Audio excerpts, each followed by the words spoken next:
Chapter 374. There was nothing much to say about the scene of Duque leading everyone to retreat.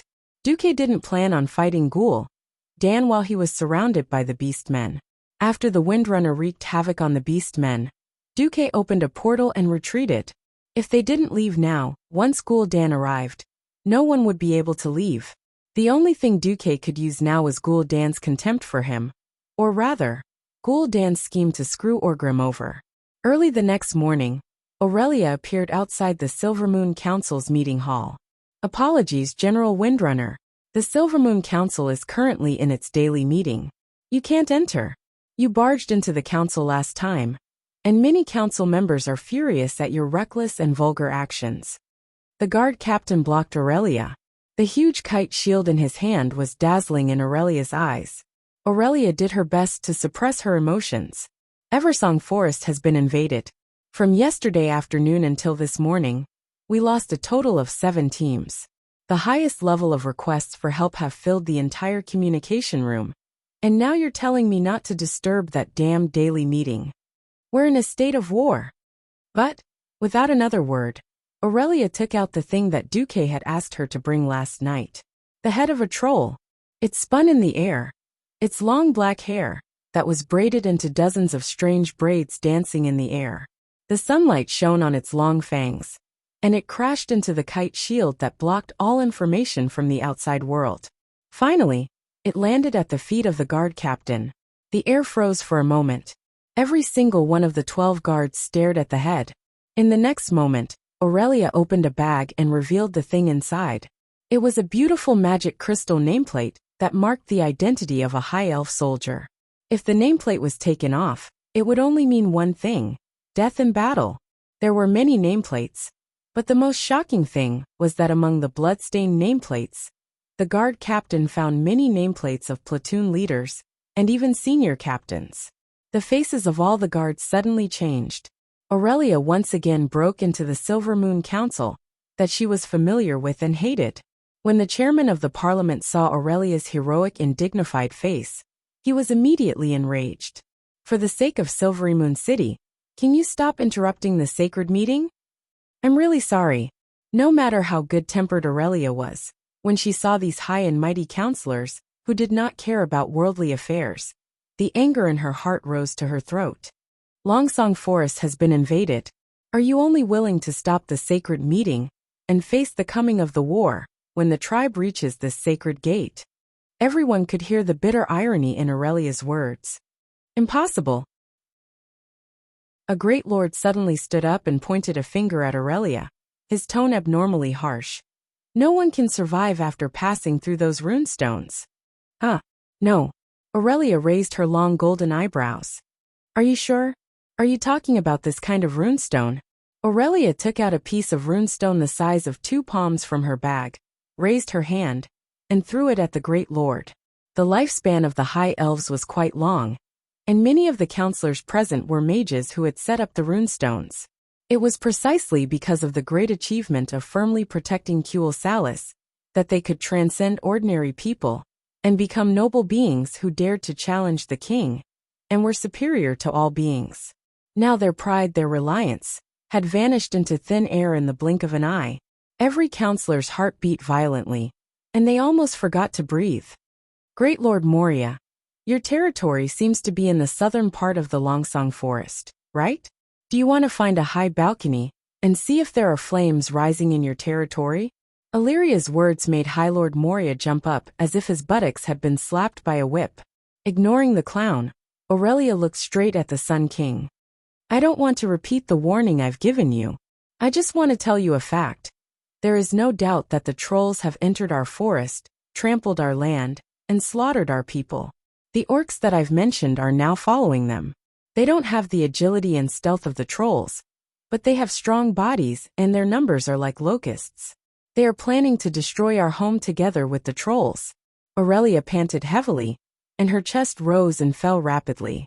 The whole hall was very, very quiet, and only her heavy breathing could be heard. Aurelia raised her head, and there was endless pain and heartache on her face. Finally, I just want to ask, are you all damn deaf and blind? Do you want all the rangers at the border to die in battle? Do you want all the elves in the Longsong Forest to be slaughtered? Do you want to wait until you face the ferocious faces of the trolls and smell their nauseating breath? Only then are you willing to admit that a full-scale war has come to us, the High Elves. Aurelia's voice was very melodious. As she pleaded, she opened the blood-stained bag again, and countless nameplates fell out and fell on the shiny white tiles, making clanking sounds. Whether it was the king, the speaker, or the counselors, the pupils of all the elves suddenly shrank, and they stared at the nameplates for a long time speechless. They looked at the fresh troll head presented by the guard captain. The Sun King, Anastrian Sunstrider, burst out with a loud roar. Damn! This time, the Sun King's outburst was not because of Aurelia. The Elven King slapped the troll's head hard, and it flew into the air. The head did not have a chance to fall to the ground, because in mid-air, it had been instantly incinerated by the Sun King's destructive flames. The high-temperature embers scattered on the floor of the Silvermoon Council's meeting hall. The Sun King furrowed his brows, and his eyes that were muddy most of the time became as sharp as a sword. The trolls dared to invade our home? Anastrian was completely enraged. They dared to do this? He looked up, and his expression was like that of a furious brown bear. We will let them use their lives and blood to wash away their sins. Gather our warriors, gather our rangers. We will launch an all-out attack on the trolls, drive them out of our forest, and use their heads to build our new border. Chapter 375. Although Aurelia was happy to see her king finally become determined, she had to remind the Sun King. The trolls are not everything. The threat of the horde is the most important. Fortunately, I brought powerful reinforcements. Duke Marcus of Stormwind City, and his 30,000 private soldiers. Unexpectedly, the Sun King refused. No, I don't need human help. The High Elves can deal with the invaders themselves. Summon my son Kale Vats. Aurelia instinctively felt that something was wrong. The elves were too arrogant and isolated. They thought that they were the source of the world's civilization. They thought that humans were just picking up the magic left behind by the elves. They thought that the mechanical creations of the dwarves and gnomes were evil. Thousands of years of isolation had not brought the elves anything other than the arrogance of the High Elves. No, perhaps there was. It was depravity. Thinking back to 3,000 years ago, Anastrian had almost been forced to abdicate by the Silver Moon Council. The reason was that Anastrian had taught the humans too much magic. Aurelia shouted for her king to pay attention to the orcs. Unfortunately, her opinion was once again ignored. Her clear voice was drowned out by the noisy argument between the Lord and the mage counselors. In the end, the Sun King dismissed Aurelia with a few words. Thank you for informing me again, my Ranger General. Now is the time for you to fulfill your duty. Bring your Ranger troops and stop all the trolls. Before our army arrives, I do not wish to hear more news of the fall of the trolls. Wait, where are the reinforcements? Our losses are already very severe. More than half of the troops have been crippled, and we have less than half of our full strength. Aurelia tried to argue. There are no reinforcements. Even if you can't do it, you must do it. The country let you lead the Ranger troops to pacify the border. Yes, evacuating the people is also your duty. If you can't stop them, then bury yourself there too. What a joke! The Ranger troops that were left with less than 3,000 people to fight against the allied army of 100,000 orcs and trolls? One had to know that the Elven Rangers had no advantage against the trolls. The current situation was that they couldn't even stop the trolls, and they still had to evacuate the civilians. Aurelia was furious. Of course, at this time Aurelia naturally thought of Duque. Unexpectedly, the Sun King added, I don't care if your boyfriend is nearby. You are now the general of Cuel Salis. Do your duty, or I will prosecute you for treason. Also, if humans enter our borders without our permission, then we'll deal with them the same way we dealt with the trolls. The Sun King's words made Aurelia's heart sink into an icy hell. What time was it? Did they really think that they could rely on the elves to win this interracial war? It was obvious that they couldn't win if they didn't work together. Your Majesty, Aurelia raised her voice. Guards, take her away. Let the council send an army supervisor to ensure that the 2 generals of the Windrunner family fulfill their duties. The Sun King waved his hand, and nearly 10 kite shields of the Imperial Guards quickly blocked the line of sight between her and the Sun King. Sorry, it's my duty. Please. The guard captain didn't look good either. Everyone's eyes were bright. Aurelia, the hero of the Trolls' War, had been stationed at the border for more than 3,000 years for the safety of Kuel Salis. This time, she had informed them of the large-scale invasion of the trolls in advance. The first time, she was completely humiliated by the counselors with words. The second time, even though she had the great merit of alerting the higher-ups, she was given the cold shoulder again because of her background. In the end, it was because all the higher-ups of the elves were mages, and they had a fanatical admiration for spellcasters. All beings other than the spellcasters were regarded as cannon fodder. If the Windrunner family was a mage family, she would have become the hero of Kuel Salis again by now. Aurelia was taken away when a substitute counselor appeared among the heavily damaged rangers as an army supervisor. Everyone's lungs were about to explode. Bastard. The Silver Moon Council is like Chocobo sh*t. Sister. Since we agreed to become Duque's vassals, we might as well let Duque's troops come in early, and we'll just pretend we didn't see it. Servanas, the most rebellious of the Windrunner sisters, cursed angrily, but all she got was a slap in the face. Servanas was stunned by the slap. Aurelia's sharp voice said, "You and I are now Kuel Salis's ranger generals. Right now our hometown is under attack. How can you face the country and the people by saying this?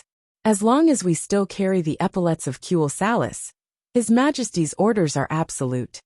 Not to mention Servanas, even Aurelia felt an unsuppressible sense of grievance. Servanas argued unwillingly.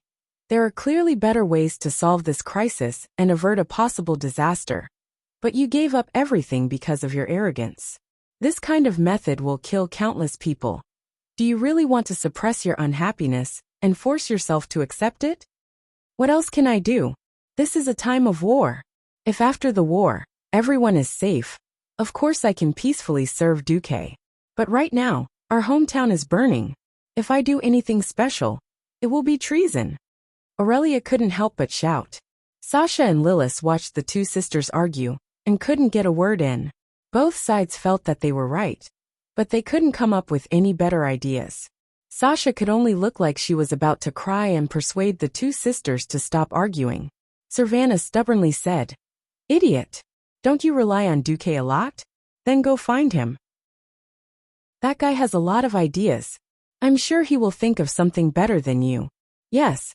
Why don't you go find Duque?" With her sister's cover, Aurelia found the human mage that Duque had placed in the ranger army, Darniel, and asked him to send a message to Duque using magic. Very soon Aurelia contacted Duque. After she told him about her difficulties, Duque laughed. "Idiot, you should have come to me earlier. I was thinking, if you were captured by the Sun King, should I declare war on Kuel Salis? Or should I use political means to bail you out? Please, I'm asking for your help. Duque, don't make trouble." Aurelia sounded like she was about to cry. "You must be joking. This joke isn't funny at all.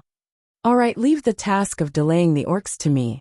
You focus on organizing the evacuation of the people? What do you plan to do? Your soldiers can't cross the border. I promise that not a single soldier from the Alliance or Stormwind will cross the border." Chapter 376. Once again, it was proven that Aurelia had once again underestimated Duque's intelligence. Or rather, she had underestimated Duque's ability to play with words. On this day, more than 5,000 goblin spirit robots strode across the Kuel Salis border, which was no longer under the control of the elves. The Windrunner sisters were dumbfounded. They were completely dumbfounded. This is possible? Aurelia looked at Duque on the other side of the border. Why not? Duque put his hands on his hips. Is it wrong for a toy to accidentally cross the border? Furthermore, which eye of yours saw that these are mine? These are clearly elven products. Aurelia rolled her eyes at Duque flirtatiously. Her expression was truly complicated. She was gratified, but also did not know whether to laugh or cry. Right. In theory, these goblins belonged to the elves. Why? Did he not see the words Cuel Salis 10,086 Border Guard written in the human language on the outer shell of the goblin's armor? Of course, the elves would not have such a terrible designation, nor would they use a language other than the High Elves' language. They would also not have these gnome-style robots that would affect the appearance of the elves. Silvermoon City also had battle puppets, but those magic puppets were all round and curvaceous. They were obviously arcane style. In any case, not a single human soldier had crossed the border. In order to avoid suspicion, Duque had even transferred Darnielle back. A perfect game of words. Duque naturally would not do such a thing for the Bulsh *T Sun King. He only did it for the Windrunner sisters. More accurately, it was for Aurelia. Aurelia was very clear what Duque had paid for this. Duque had set up a fully automated robot production line in Karazhan. Naturally, Khadgar would help Duque with the work. To transport so many goods over, Duque had to do it himself. Duque was still not strong enough. He could only transport no more than 1 ton of people or goods at a time. Even so, Duque was exhausted.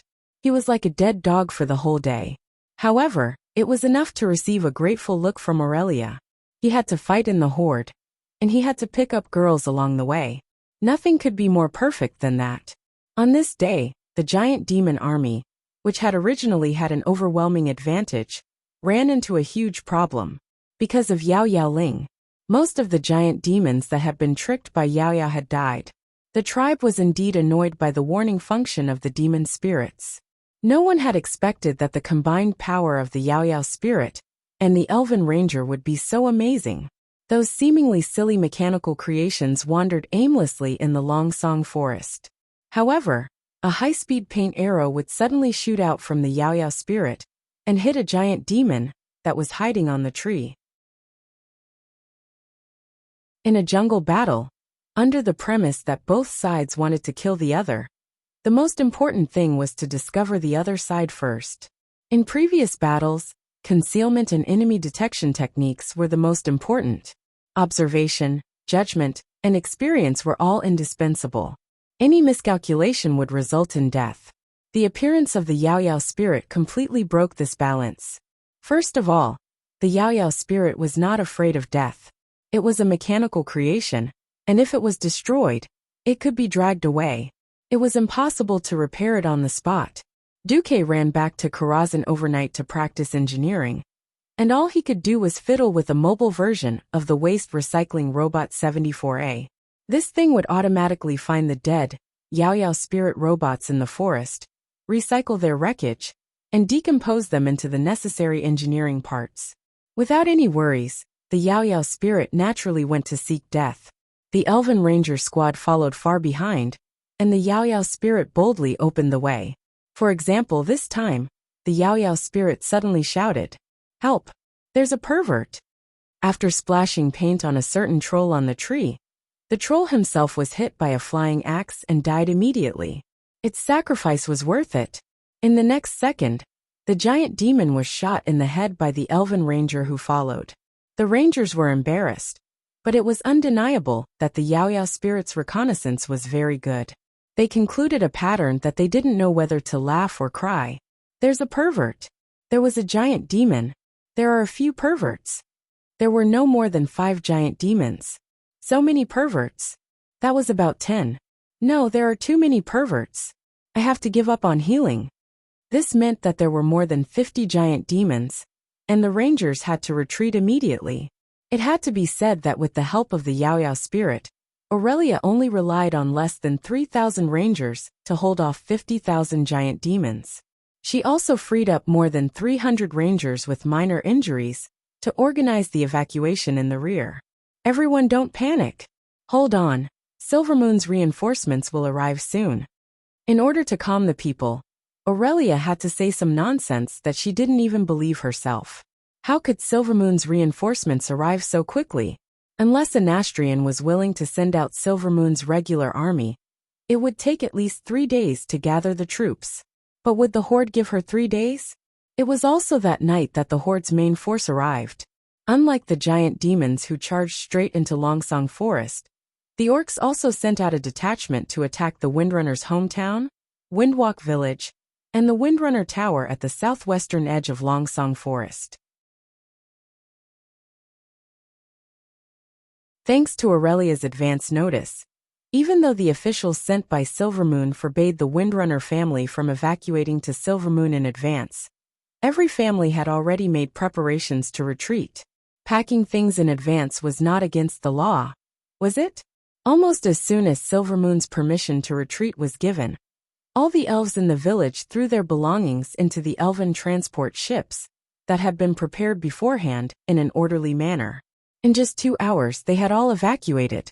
The detachment of the orcs could only run back and follow behind the main force to guard against Duque's possible attack. However, the efforts of the rangers only managed to slow down the horde. The horde's green tide drowned out all resistance. In just 3 days, the horde had killed their way to the Eastern Temple, which was only 100 kilometers south of Silvermoon City. The elves relied solely on the temple's powerful magical defense system to resist the horde's attack. As the horde invested a large number of two-headed ogre mages, the situation began to worsen. At this moment Prince Kale, who had rushed back, saw the army of 25,000 people that had been hastily assembled. Looking at the troops that his father and the Silvermoon Council had gathered for him, Kale's face was ashen. What kind of joke is this? This is the army that you want me to fight against a 100,000 horde army? Most of the 25,000 people were local garrison troops that had withdrawn from the front lines. Unlike the rangers who had always been fighting at the front lines, the training of these garrison troops was terrible, and most of them had been killed by the orcs. Most importantly, Kale realized that there was a serious lack of warriors in this army, warriors who could hold the front and suppress the enemy's formation.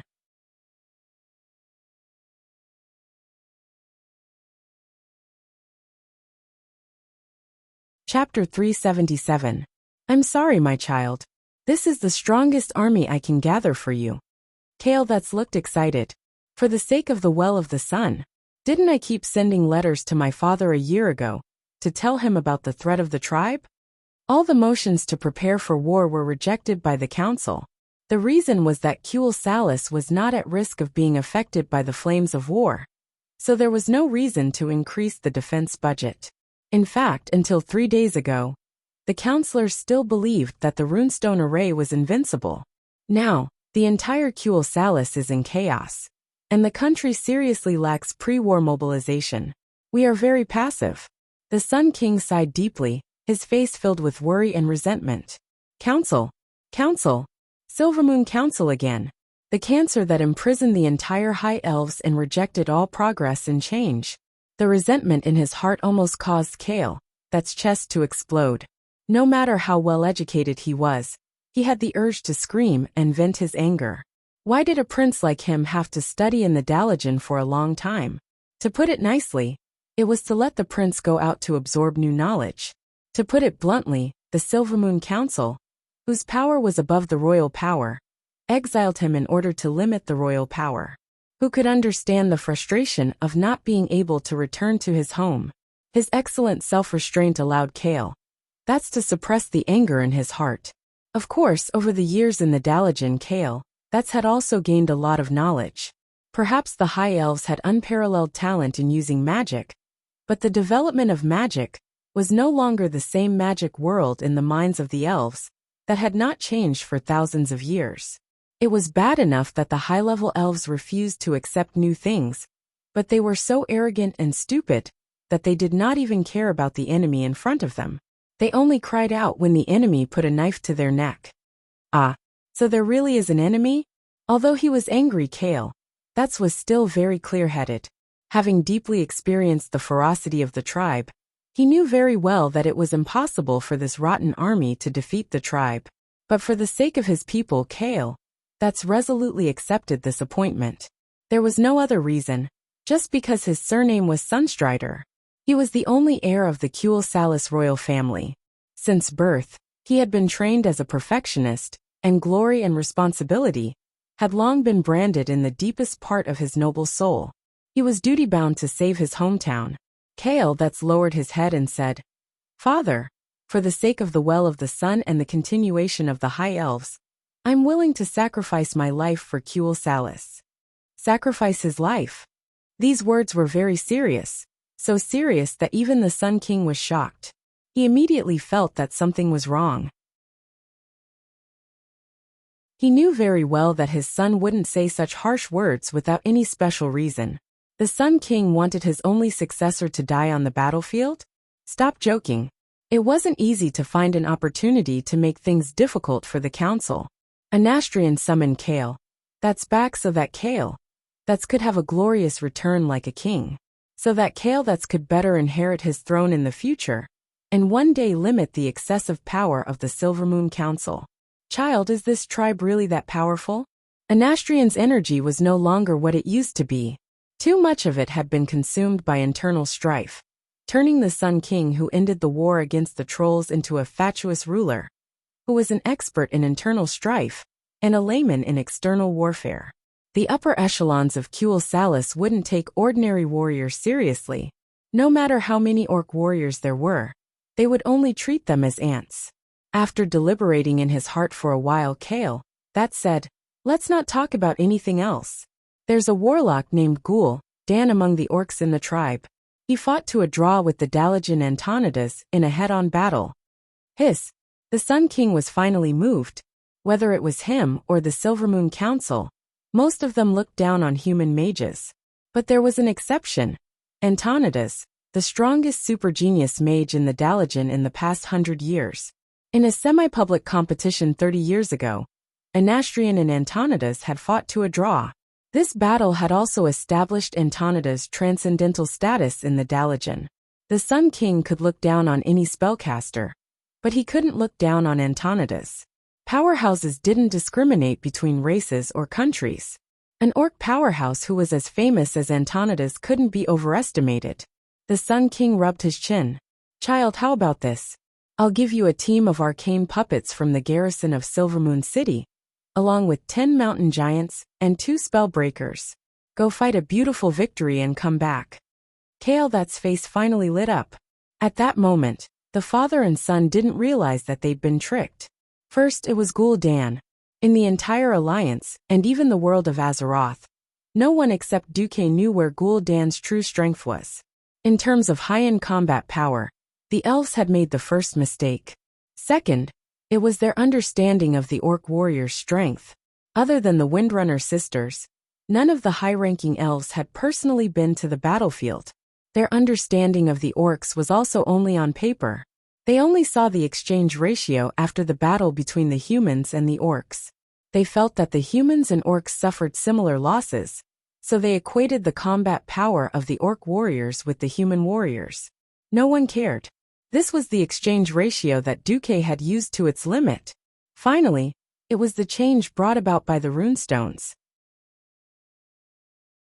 In the elves' impression, the runestone's defensive circle was broken, so be it.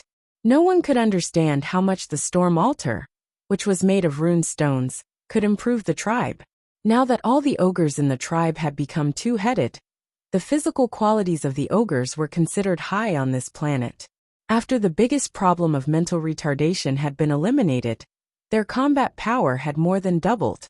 Moreover, there were a large number of ogre mages among the thousands of ogres. How could a single-core CPU compare to a dual-core one? Just like that, the great Prince Kale that's valiantly led the army against the invaders on his first journey in life. The army of 27,000 people stretched from the capital of Silvermoon City all the way to the city gate. In the majestic army, every soldier's armor was adorned with exquisite carvings and patterns. A bright red background, beautiful golden edges, and a winged headband that only had weak defensive capabilities apart from decoration. Since they were fighting at home, the chocobos that pulled the carriages did not bring too much baggage.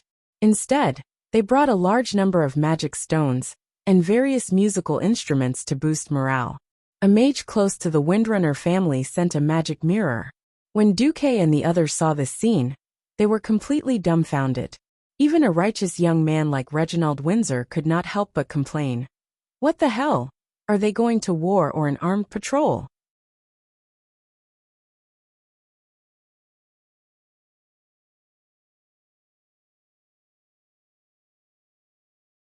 Chapter 378.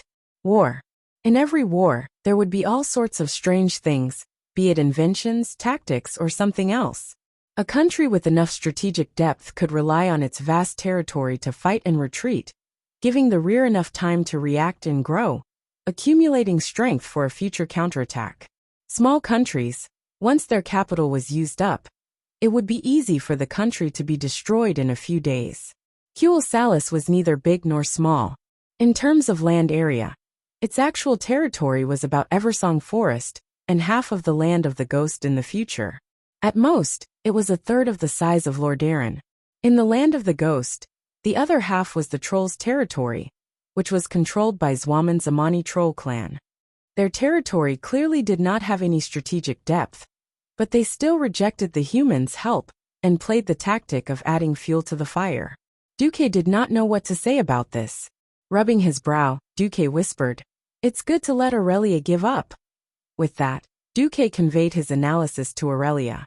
Aurelia immediately rushed to Kale, that sighed as if her butt was on fire.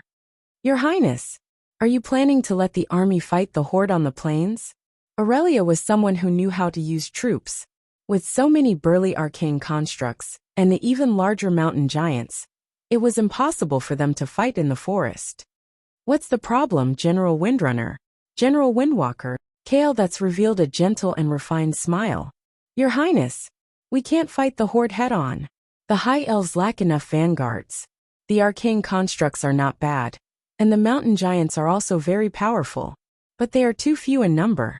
Once the vanguard is defeated, all the mages and rangers in the rear will be hunted down by the horde like ducks." Aurelia argued. After hanging out with Duque for so long, she had heard about the tragic battles in the Elven Forest during the Stormwind last year. Aurelia knew very well how terrifying an orc army could be on flat ground when they went all out. In fact, in places like South Shore and the South Flow Coast, the humans had also used high-intensity fortifications to weaken the beastmen's mobility and sharpness to the extreme. That was how they managed to achieve such a magnificent exchange rate. Now Kale, that's actually wanted to fight the horde on the plains? Aurelia felt that not only Kale, but the entire upper echelon of the High Elves had gone crazy. "Please watch your tone, Sir Ranger General. In the face of a great battle, your pessimism is the worst." Following the direction of the voice, Aurelia noticed an unusually burly warrior beside the prince. Most of the elves were slender and weak in terms of strength and physique. There were always exceptions to everything. For example, this person in front of him. Just by looking at his figure in the middle of the night, he looked no different from a troll. Tall, strong, bulging muscles filled with surging power and beauty. He couldn't see any military epaulets, but he could tell from the mark on his breastplate that he was a baron. Baron Seguna, a follower of His Highness. Oh, he was a hardcore fan of Kale That's. Despite staying in the Dalajan for many years, Kale That's had still won over a group of diehard followers who weren't of high status. Aurelia was annoyed with him. "I'm not being pessimistic. I'm just objectively speaking as an elf who has really fought against the horde. I'm telling His Highness the difference in strength between us and the enemy. Understand? May I ask how many beastmen you've killed?" Seguna raised his nose slightly, his eyes full of disdain. Aurelia narrowed her eyes. "The number of kills verified by the Lordaeron Alliance is 1,388 orc warriors.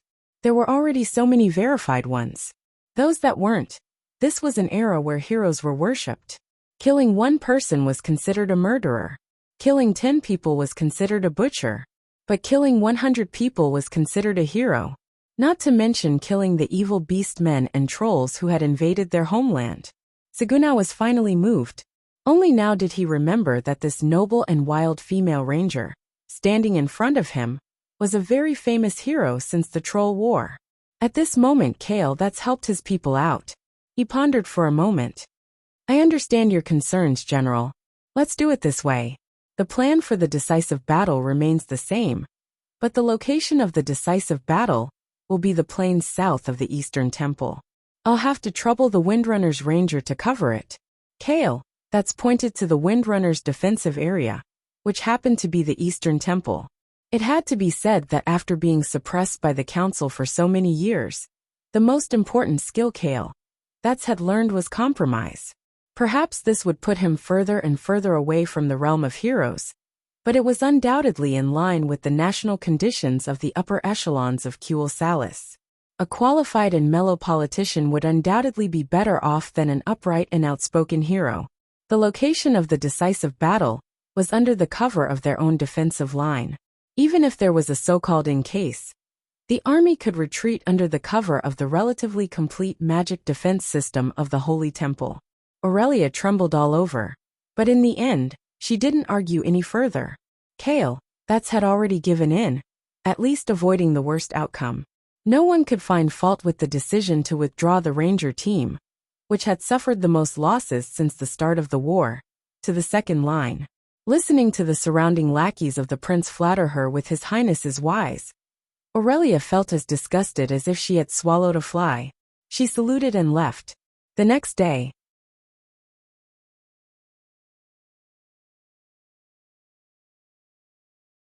standing on a high hill and watching the forest and elven villages that were being set ablaze, Orgrim felt a rare sense of elation that he had not felt since the start of the battle. The scouts have reported that the Longears are foolish enough to fight us on the plains? He asked his aide. Is that true? Zulid, the chief of the Dragonroar tribe, nodded. That's right. They probably believe that before we defeat their vanguard, they can use their damned magic to destroy us. Orgrim sneered. All right, the great orc warriors shouldn't waste their energy on the enemy's magic. Especially when there's a choice, let Gul'dan's new toy go first. The second battle of the Dark Portal, a completely different battle of Kuel Salis, officially began on the 2nd of June. Hoot hoot hoot hoot. The distinctive horn of the High Elves sounded. The horns of the Horde were usually rough and bold, while the horns of the Alliance were majestic and heroic, while the horns of the Elven Alliance were F***king. The horns of the Elven Alliance were completely used as trumpets. There were even buttons on the trumpets that could be played with cadence. The Elven army, which the royal Sunstrider family had high hopes for, walked out of a lush green forest. The entire enemy's formation was presented in front of these elves, who hadn't fought for nearly 3,000 years. The elves sneered. The Horde's formation was too scattered, like a group of beggars gathered together.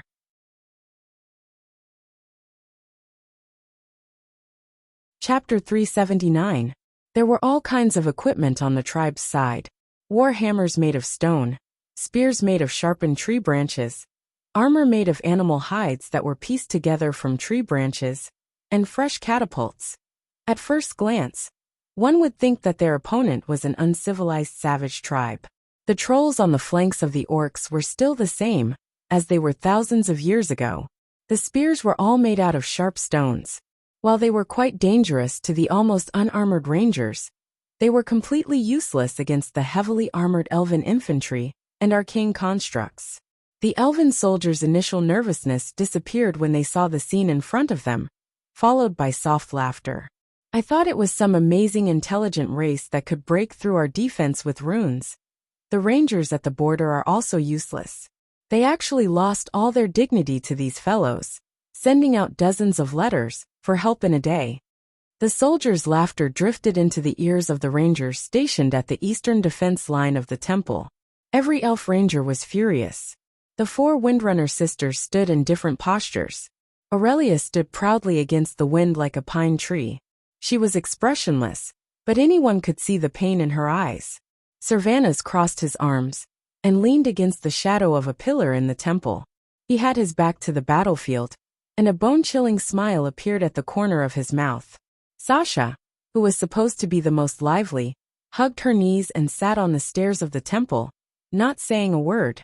Lilith, on the other hand, covered her forehead with her right palm and looked into the distance.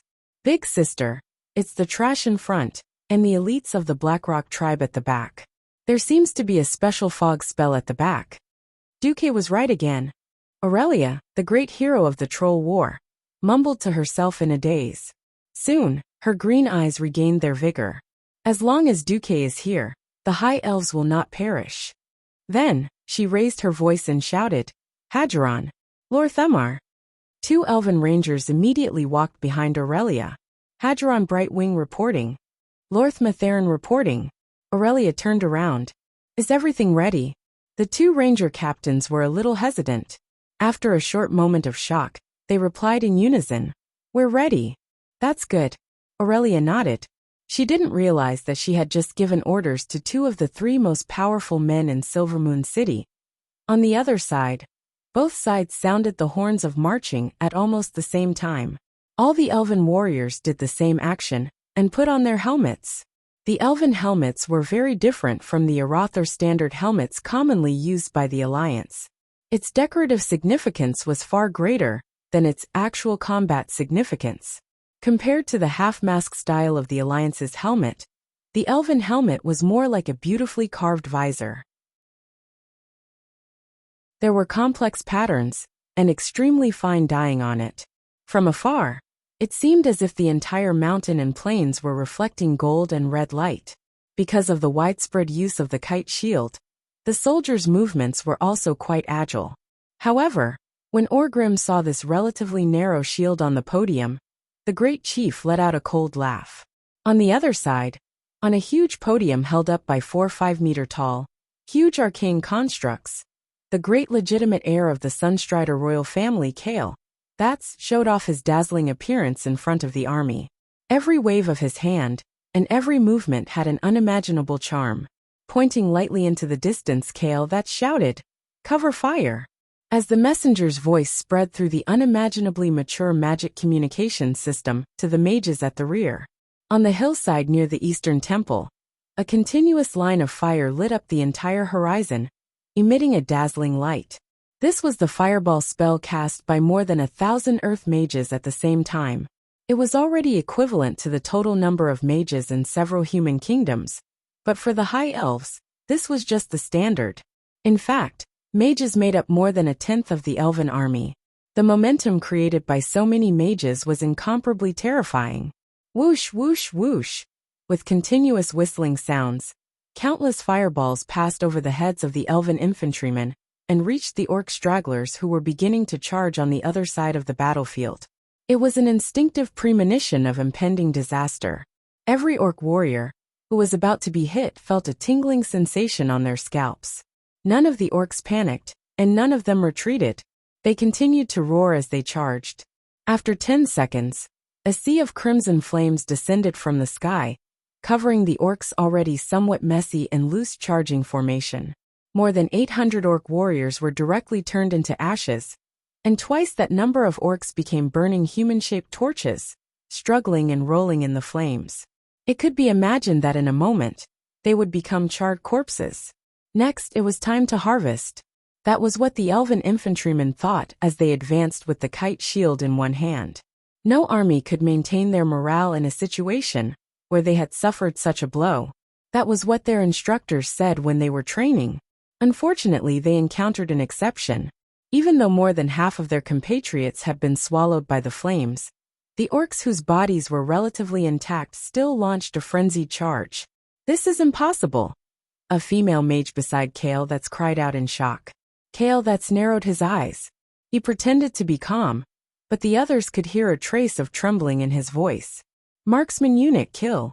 The charging orcs were already very scattered, and it would be a waste to carry out a blanket attack. Originally, the remaining few hundred orcs should have been handled by the infantrymen. A strong sense of crisis made Kale give the order to finish off the orcs. Unfortunately, his marksman unit had embarrassed him. Marksmen were elites among the rangers. Due to political reasons, the rangers of the Windrunner family were not qualified to enter the Royal Marksman unit. Their archery was indeed outstanding, but in reality, not many of them had experienced actual combat. They encountered orcs who continued to roar and charge, even though many of their companions had died. Due to various subjective and objective reasons, many marksmen shot the orcs, but they did not hit the vital parts. Kale saw with his own eyes an orc with 3 arrows in his cheek, who looked like a porcupine. Even though he was covered in blood, he still killed his way to the front of the elven infantrymen. There are less than 300 orcs left. There should be no problem, right? Kale that said to himself. What happened next almost scared him out of his wits. The elven infantryman formation was destroyed by a mere 300 orcs. Chapter 380. In the face of the orc warriors' heavy hammers, the elven warriors instinctively raised their shields to block according to the military training rules. The orc warriors' movements were too flawed. As long as they could withstand the first blow, the elven warriors would surely be able to kill these stupid and huge monsters in the next round of counterattacks. If they could block the first blow, as if they were rammed by a rampaging rhinoceros, a terrifying force so great that even their brains were instantly numbed came crashing down. Completely unprepared, most of the elven warriors were directly sent flying backwards, knocking over their comrades behind them. Still in midair, the elves next to them could already see that the victim's left arm was unnaturally twisted. There were at least 10 places on the victim's arm that were bent, and a good arm had suddenly become like a snake. Needless to say, it was a completely comminuted fracture caused by the tremendous force. It didn't matter if the orc warriors were chopping, lifting, or sweeping. Every heavy blow was bound to send at least one elven warrior and his armor flying into the air. That kind of violent power easily exceeded the elven's closed and poor imagination. The orcs, who had entered melee combat, were on a killing spree. More than 200 huge holes immediately appeared on the entire front line. Baron Sagunnar, who had just argued with Aurelia, was on the front line. He himself was hit by an orc's heavy hammer on his shield, but a powerful force far beyond his own saved his life. Even though he managed to withstand it, there was still a burning sensation in his left arm. His left arm was strained, but his adjutant next to him wasn't so lucky. Even his shield was directly broken into 3 pieces. The orc directly smashed his adjutant's brains with a backhand hammer. Sagunnar, whose face was covered in dirt, barely managed to deal with the orc in front of him with a single sword strike, but he suddenly found that there was no one around him. He glanced around and couldn't help but feel sad. More than 50 elven warriors around him had been crippled by a single round of attacks from a mere 10 dead orcs. Although only a dozen or so had actually died in battle, the rest either had broken arms and could no longer fight, or were directly scared silly. They wouldn't be able to participate in battle for a while. Not to mention that more orcs were rushing out of the fog at this time. Cover fire. Don't stop. Kael'thas's order was as strict as a textbook. If he didn't want his vanguard to collapse, it was necessary to temporarily suppress the enemy's offensive. In theory, the flames that could destroy all armed forces in the world descended once again, roasting the earth and burning the enemies that rushed out. However, not a single enemy fell. This was because these enemies had bodies that were even bigger and sturdier than the orcs. They had 2 heads and a few dazzling defensive spells. Fire protection was able to absorb fire damage. Ice shield that could absorb all damage. Magic suppression, which reduced magic damage and healing. If he said that this wasn't targeted, he would be lying to a fool. These gigantic monsters that could fight, resist, and cast magic were taking heavy steps that could shake the earth. They cast all sorts of instant cast magic against the elven mages, while rapidly approaching the elven infantry, which was already on the verge of collapsing. Kael'thas's face turned green. Order the arcane automatons and mountain giants to charge. At this point in the battle, Kael'thas felt very aggrieved. He had no choice but to invest the High Elves' land ace in advance. Using arcane automatons as guards had always been Silvermoon City's policy. This could make up for the lack of melee ability of the elves. The mountain giants, on the other hand, were different. Strictly speaking, the mountain giants were recruited after the great druid of the night elves communicated with the mountain giants and obtained their approval. As the high elves were exiled, the current Kuel Salis basically lost contact with the mountain giants. These 10 mountain giants were recruited with the help of a few druids, who were willing to follow the high elves to the Lordaeron continent. They could be said to be the elves' treasures. Now Kael'thas had no choice but to play this hand in advance. The appearance of the mountain giants was undoubtedly very shocking. They had a humanoid form, a huge height of more than 30 meters, and their entire bodies were made of granite. Their arms alone were as thick as a carriage. In addition, their petrified skin was enough to withstand most cold weapons, and their magic resistance was not weak. This kind of elemental creature was definitely worthy of being called a war machine. The mountain giant easily attracted the tribe's attention, with a huge tree trunk as a weapon. The tribe immediately sent out a response weapon. Golems. Compared to this terrifying creature, which was almost at the top of the food chain in Draenor, the already terrifying ogres that were 4 or 5 meters tall were just inferior versions of golems. With a distinct inverted triangular body, a height of more than 10 meters, at least twice the speed and strength of the mountain giants, the appearance of golems completely tipped the scales of victory in the tribe's favor. Under the siege of a few golems, the powerful mountain giants were finished in less than 3 minutes. Not to mention the shorter and slower arcane automatons. The entire elven frontline formation had been completely destroyed. At this time, Orgrim raised the hammer of destruction, and a majestic orc picked up the huge horn that hung from the podium to the ground, gathered all the air in his lungs, and blew on it. A deep and loud battle cry pierced through the entire battlefield. In the next instant, countless heavily armed orc soldiers charged out of the fog. They were different from the orcs who were equipped like beggars. These orcs were armed to the teeth. They were clad in heavy black armor, and had black helmets on their heads. The horn-shaped spikes on their shoulder plates pointed to the sky. They had a few small axes hanging on their waists, a fan-shaped shield in one hand, and a huge double-edged battle axe or war hammer in the other. Their heavy leg armor and iron shoes stepped on the verdant grassland, each step leaving a deep footprint, and the clanking sound of metal equipment as they ran became one. There was no formation, only the momentum of a rushing river. Like rivers converging into an ocean, countless elite orc soldiers gathered into a torrent of steel, like marching ants, filling up all the gaps in Kale, that's field of vision. They appeared all over the mountains and plains, like a tsunami on the surface of the sea when a storm rolled up.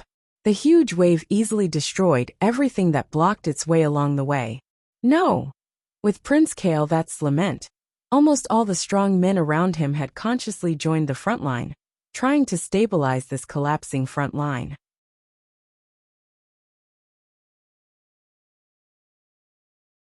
Chapter 381. At this time, the High Elven mages were being suppressed by the two-headed ogre mages. The two-headed ogres, who were born with multiple casting abilities, were terrifying. Anyone who tried it would feel good. This wasn't a matter of 1 + 1 = 2. This was the collapse of an elf dealing with a twin mage, who had completely surpassed the concept of telepathy. Not only did the two heads cast spells at the same time, they were also smart enough to use fire or ice magic to hit you, while the other used physical attacks like earth spikes. With multiple attributes and perfect coordination, they could often suppress 3 or 4 elven mages of the same level, making them unable to attack the main orc force. The spellbreakers, who were proficient in disrupting the opponent's spellcasting, were not very effective when they reached the front.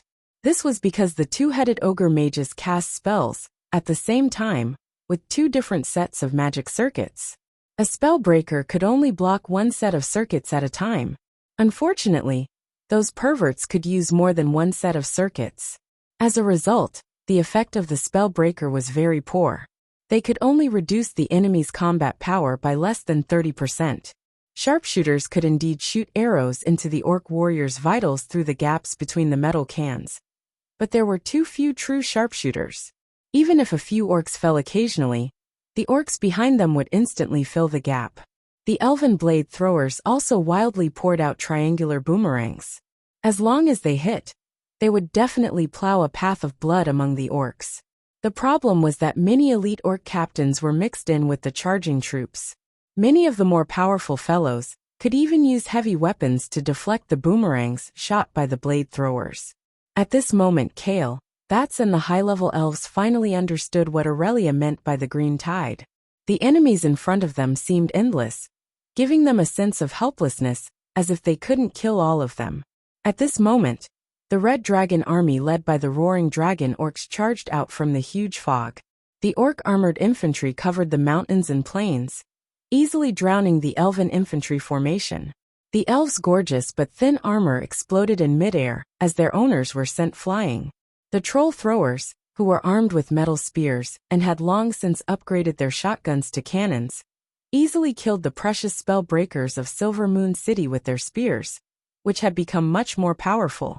The spellbreaker's slender kite shield was too small and fragile in the storm of spears.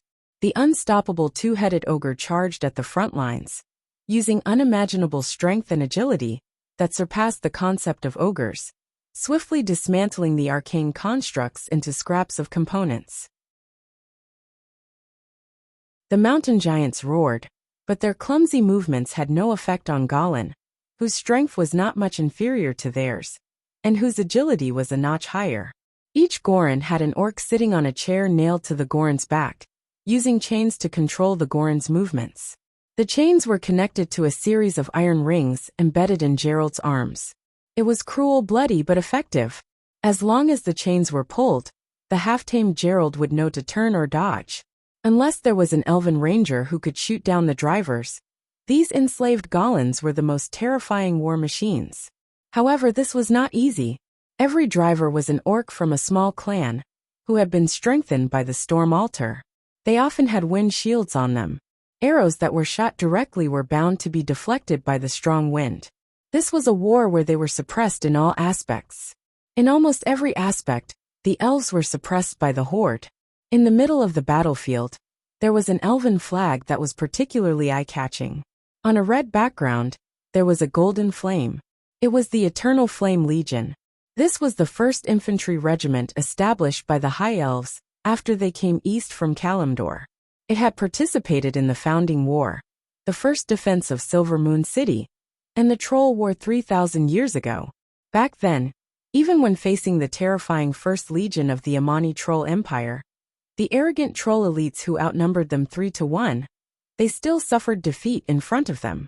Back then, the founding king of Kuel Salis, Dasmare Sunstrider, had said that this was an army that had truly inherited the pioneering spirit of Quell Dorii, the High Elves, and was forged with iron will. With an undying fighting spirit they could definitely fight to the last soldier on the battlefield. But now this army was almost completely wiped out. When the left and right wings began to collapse, none of the elves among them ran away. They didn't lose to willpower. Instead, they who were still fighting in the old world had lost to the new era. They had lost to the stronger and better equipped Blackrock clan army. The few remaining flags did not last long in the green tide. In the blink of an eye, they were completely submerged. Kael Vats, who was on the command platform, collapsed on the spot when he saw an orc raise the broken Eternal Flame war flag high up. His pale lips muttered, "It's over. It's over. Everything is over." For his expedition, the Eternal Flame Legion, that his father had temporarily transferred to him, had actually been completely wiped out in less than 10 minutes in the battle against the Horde. How could he have the face to go back and see his father? The Legion had been completely wiped out, and the war flag had been taken. Anyone who had a slight understanding of the High Elves' military system would understand. The Eternal Flame Legion had completely disappeared from this reality. Its former prestige, and all of its glorious history had been taken away by the orcs. In this moment of humiliation, it had completely disappeared from this land. Kael Vats had almost succeeded in committing suicide. A graceful female mage threw herself at Kael Vats. She was the great astromancer Solarian, a loyal supporter of Prince Kael Vats. "Your Highness, retreat first. Kuel Salis can't live without you. Otherwise, the royal blood will be severed. Let's retreat first and win it back later." More loyal Kael Vats pounced forward and held Kael Vats back. When Kael Vats waved the retreat flag on the command platform, the entire elven front line collapsed like an avalanche. The elves cried and wailed. They threw away all their weapons and equipment, turned around and ran. The greatest taboo on the battlefield was to collapse. Especially when the opponent's speed was no less than their own. Collapsing was a nightmare. The orcs laughed and smashed the remaining elves into meat paste. The trolls laughed maniacally and nailed slender elves to the ground with the metal spears provided by the orcs.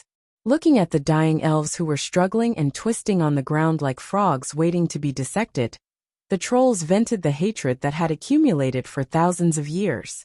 The murderous trolls naturally continued to chase the elves, while the psychopathic trolls began the most inhumane killing.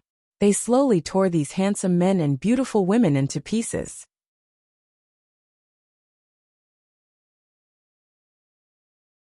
Chapter 382.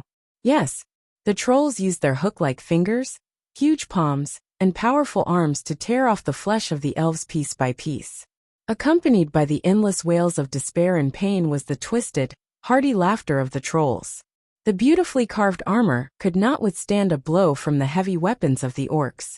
Gorgeous magic could not destroy the enemies that came at them like a tide. Terrified, the mages tore open their magic robes, so that they could run faster. Kale.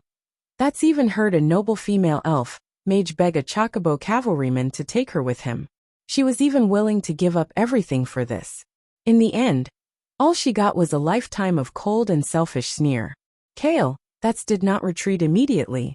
He activated all the magic circuits in his body, and frantically threw long-distance fireballs at the densest part of the battlefield.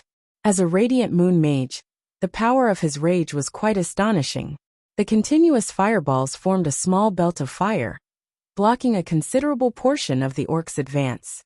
In the past, that's actions would have been enough to win him a round of applause. There were no cheers, no praises. None of the elves saved by that's dared to look up at their prince. They all lowered their heads and ran wildly. However, when an even larger two-headed ogre mage appeared and used magic that was not inferior to that's magic to shoot at him, the situation took a turn for the worse. On this day, the undefeatable legend of the two-headed ogre mage was branded in the hearts of the proud high elves for the first time. Faster casting speed, higher density of elemental particles, and more perfect coordination. Fighting with a two-handed ogre mage felt no different from fighting a team of experienced mages of the same level. Your Highness, let's go. Astromancer Caponia used her fire magic to share that's burden.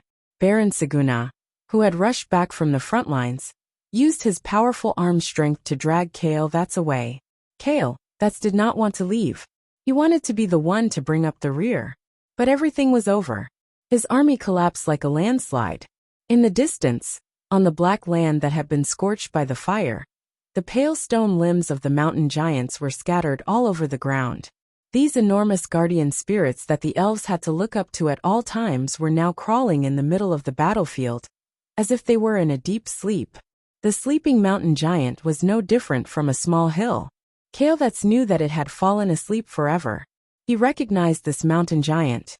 When he was very young, when he was officially declared the crown prince by his father had personally awakened this giant named Little. He still remembered how gentle Xiao Xiao was. She didn't even want to disturb the birds that were nesting on her.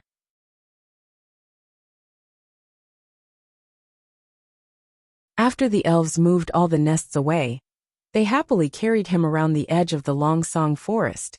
Even though he was still young, he still remembered how insufferably arrogant he looked when he stood on Xiao Xiao's body. He told himself, I will become the king of this land, and Xiao Xiao will be my moving castle. At that time, he felt that Xiao Xiao was so powerful and impossible to defeat. But now, after being attacked countless times by the huge and ferocious Gorons with their huge claws covered in steel, Xiao Xiao finally lost all signs of life and aura. Xiao Xiao was no longer a powerful elemental creature. It returned to the origin of Mother Earth, and became a pile of stones again. Mountain giant Xiao Xiao. No, that's cried.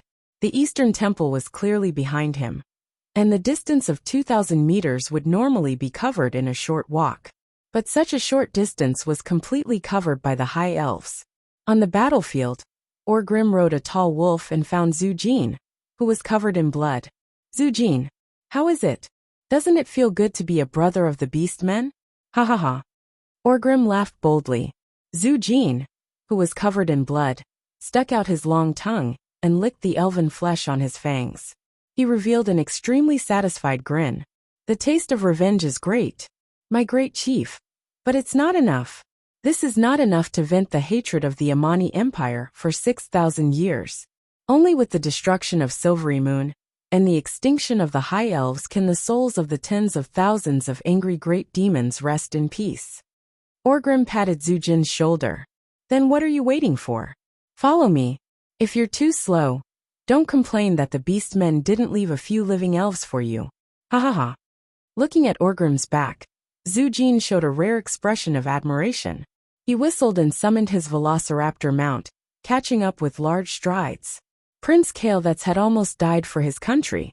Before he reached the defensive range of the Eastern Temple, he was caught up by the tribal heroes led by Gujar. The chief of the Shattered Palm clan, Kargath Bladefist, had been summoned by Ghoul Dan using a teleportation spell. He used his frenzied and fast slashes to beat Sagunnar like a dog. Gujar used his advantage of two-headed combo attacks to easily suppress Kael'thas by himself. The chief of the Dragamaw clan, Zuluhid, suppressed the two Astromancers, Caponia and Solarian by himself. Kael'thas' subordinate, Saladre, was being beaten to a pulp by a sword saint of the Fireblade clan. It was only a matter of time before he died. At this moment the arrows came. The mysterious and shadowless fierce wind arrow, the domineering lightning arrow. The two arrows had completely different feelings. They clearly came from the hands of two female elves wearing green capes, but it made people feel as if they had mobilized two armies of archers. The overwhelming pressure made it hard for the heroes of the tribe to breathe. A beastman driver tried to have a Gollin attack the two elves, who knew that with just one arrow, the huge Gollin's head and the driver's head on its back would both be shot in the head. The scene of two heads, one big and one small, exploding like rotten watermelons was shocking. It had to be known that the archer was still 300 meters away. Your Highness, please retreat. It was Aurelia Windrunner's voice. Kael'thas was ashamed. He brought his companions and retreated with his tail between his legs. Even though he left behind a thank you, he could not hide his embarrassment. That night, the tribe used a huge metal wheel that was as tall as a 7-story building as a siege vehicle. It withstood the bombardment of the magic equipment on the temple and forced the battle into hand-to-hand combat. After 3 hours of fighting, the Eastern Temple's defense line fell. On the second day after Kael'thas escaped back to Silvermoon City, the triumphant council thought that they had finally found a chance to attack the royal family. They criticized Kael'thas for his poor command, causing the death of 20,000 elite high elves in battle. At the same time, they issued a motion to restrict the royal power and announced that the pillars of the high elves, formed by the private soldiers and high-level mages of the council, would personally kill all the invaders in the Longsong Forest. However, a day later, the bad news of the destruction of the 40,000 High Elves' army came. The High Elves were in a desperate situation.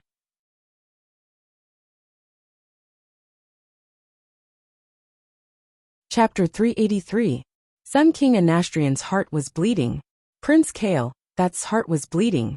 The members of the Silvermoon Council, who were usually high and mighty, all lowered their heads. Not only that, but almost every elf in the magnificent palace lowered their prideful heads. The allied forces of the orcs and trolls had already killed their way to the great Silvermoon City. The magic defense system that they were so proud of was once again broken by a warlock named Gul'dan. Looking into the distance, the Sun King's crow's feet were already dripping with tears. He still remembered that the founder of the kingdom, Disrima, had organized the High Elves to disperse and restrain the trolls while continuing to move north. After experiencing countless hardships, they found a paradise in the forest. It was a place that could maintain the bloodline of the High Elves. It was near the mountains and the sea, easy to defend and difficult to attack. The land was plentiful, and the spring was beautiful. Disrima sprinkled the bottle of eternal water into a small lake here, creating another well of eternity, today's well of the sun. He named this place Kuel Salis. He named the new city Silvermoon City, and personally drew up the architectural blueprint of Silvermoon City, retaining the luxurious and aesthetic architectural style of the High Elves. In order to distinguish themselves from his compatriots who stayed in Kalimdor, and to always remember their former noble identity. Disrima renamed the High Elves who moved to Kuel Salis Quel Dorii, High Elves, implying that we are no longer the nobles of the lower races, but have higher intelligence, and have since broken away from the Kadorii clan that their ancestors used for generations. Before Silvermoon City was completely completed, the High Elves who had obtained a new life couldn't wait to support Disrima as king. Yes, they needed a king, a strong person who could control the overall situation. Disrima was undoubtedly the most suitable choice. He was brave, decisive, ambitious, tolerant, yet cunning, agile, cold, and proud. All the qualities that a king should have could be found in him without exception. And even more valuable qualities could be found. He was the first king of Kuel Salis, Disrima Sunstrider. This was the origin of the Sunstrider royal family. In the Troll War that lasted thousands of years, the High Elves were almost wiped out. At that time, the successor of the royal family, Anastrian, personally made the decision to ask the humans for help. For 2,800 years, the Silvermoon Parliament had always used the reason that the king had given in too much to the humans to attack the king and fight for more power. At this moment, the Sun King, who was sitting on the supreme throne, did not say a word, and his sharp eyes swept across the Silvermoon councillors one by one. Every member of Parliament felt their scalps go numb. The Sun King turned around slightly. His red robe with golden edges was like the rising sun swallowing the darkness. He moved on the throne, and his pale but still powerful hand held the golden phoenix scepter tightly. The scepter still reflected the glory of the palace, blooming with a golden luster like the sun. His pale face had lost all expressions of joy, anger, sorrow, and joy. It was cold, indifferent, and calm. The voice of the Sun King finally sounded in the hall. Counselors of the Silvermoon Council, when I asked for your help as the king, you only gave my son a mediocre army to fight against the brutal orcs. You have the best elites you can imagine in your hands. If my son's failure was exchanged for your success, it would be a victory for the High Elves after all. But now, how are you going to repay me for my concession? The Sun King imitated the voice of the former Silvermoon Council president. We have General Phoenix. The next moment, the Sun King's voice was replaced by the terrified cry of the messenger. Your Majesty, bad news. Phoenix was killed by the orc chief, like her. The voice changed again. We have Arcane Master Rusfang. Your Majesty, bad news again. Master Rusfang was killed by the two-headed ogre Gujar. Every time the Sun King changed his voice, it was like a huge slap on the faces of the remaining Silvermoon counselors. Every counselor's face was burning, and they could not help but lower their heads. Finally, a counselor could not help but say, Your Majesty, we can actually ask for help from the humans. If you want to go to the Silvermoon Council, I was scolded by you for 2,800 years because I asked for help back then. This time, if you don't go, then the bloodline of the Sunstrider royal family will end in Silvermoon City. Your Majesty. In the hall, almost every high elf noble exclaimed. The king had nothing to lose, and was determined to hang on to the end. After all, there were less than 30,000 soldiers left in Silvermoon City. Although they could organize people with combat power to defend, rushing into battle was no different from killing the goose that laid the golden eggs. It seemed that Silvermoon City could not be defended by the elves alone. If Silvermoon City was breached, no one would have a good ending. They would definitely not be able to return to the Kalimdor continent. There would be no place for the high elves on this continent that was full of smoke and flames of war. Cold sweat soaked the backs of all the counselors. No, Your Majesty, please think carefully, the counselors shouted. The Sun King seemed to have lost his hearing. He sat on the throne like an ice sculpture, not saying a word. Just like that, he quietly watched the commotion below. Kale that's wanted to say something, but in the end, his body trembled violently, and he stopped moving. At this moment, a large group of nobles and counselors finally thought of an elf. One who had been ignored by all the elves because she had an affair with a foreign race, and one who had learned about the invasion of the tribe early on, but did not attract the attention of the higher-ups. She was an elf who still stood in the hall with her head held high. Aurelia Windrunner. Countless pairs of eyes looked at the female ranger general, who stood at the end of the hall. Yes, it was in this moment of despair that they remembered this heroine, who had always been bold and outspoken, but was rejected by the mainstream authorities.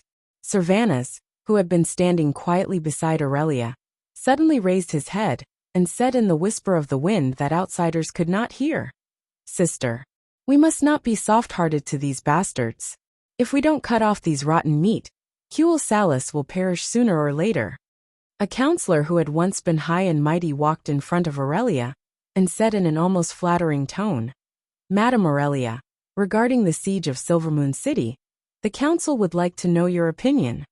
Agitated, angry, resentful about why the high elves kept so many parasites, roaring about why the higher-ups were not willing to listen to any pertinent opinions.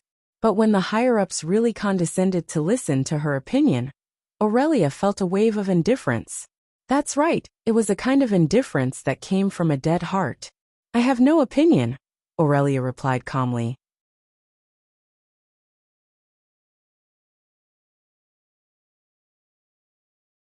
Chapter 384. Didn't Aurelia love Quel Salus? Wrong.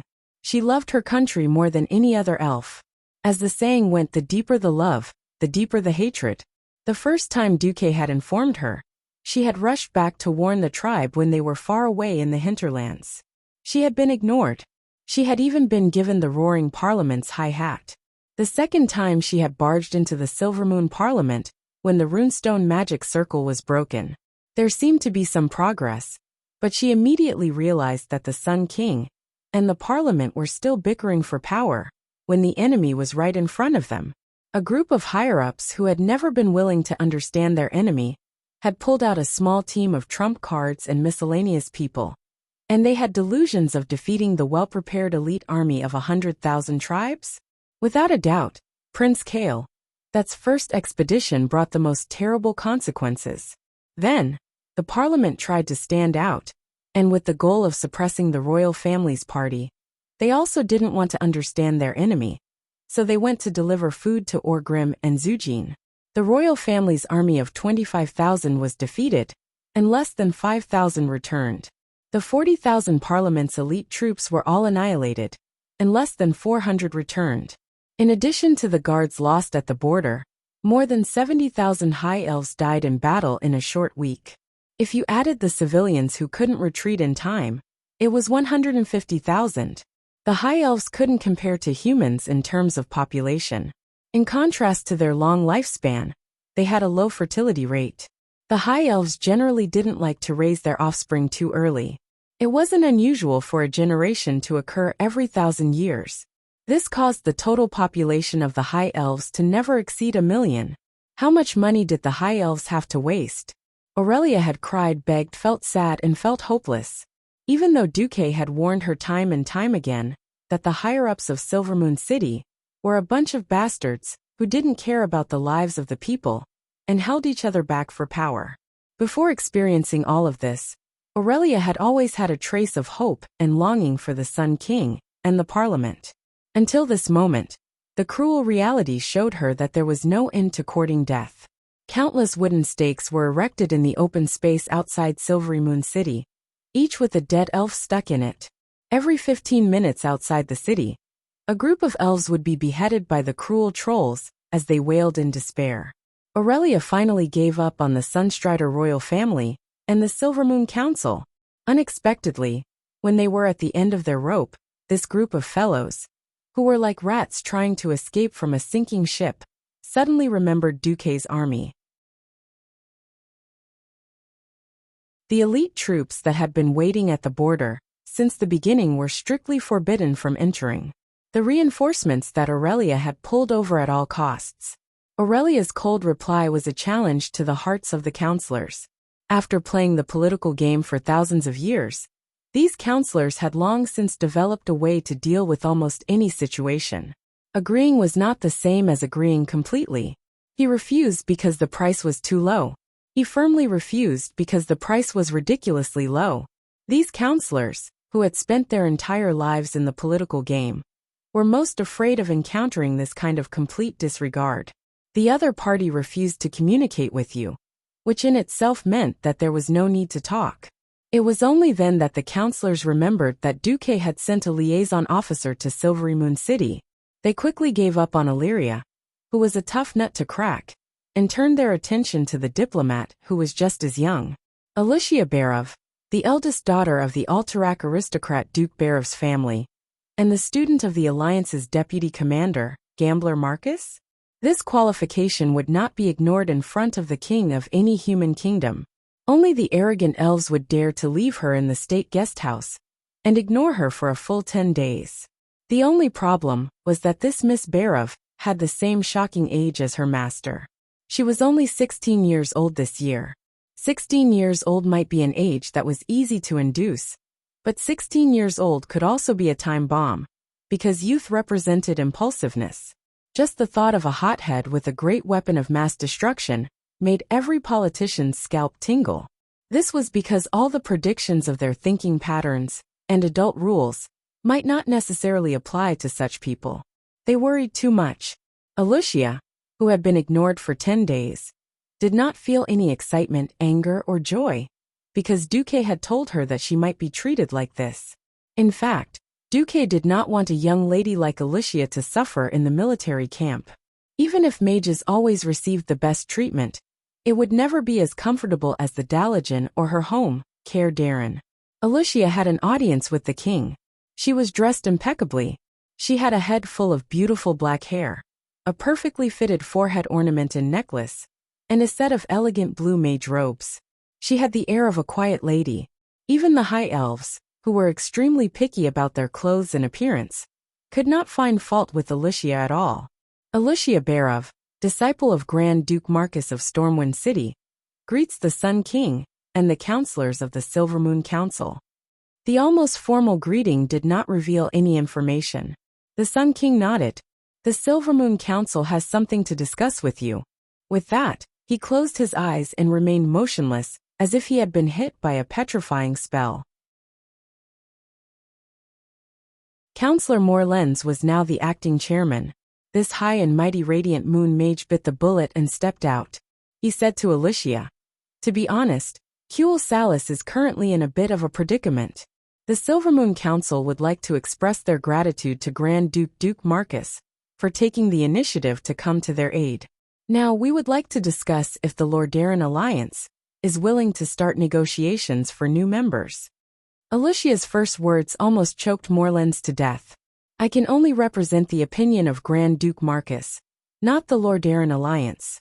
If you have something to discuss with the Alliance, I suggest that you look for the chief commander of the Alliance, Lord Lothar, or the most influential king in the Alliance, His Majesty Menethil." This was clearly making things difficult for them.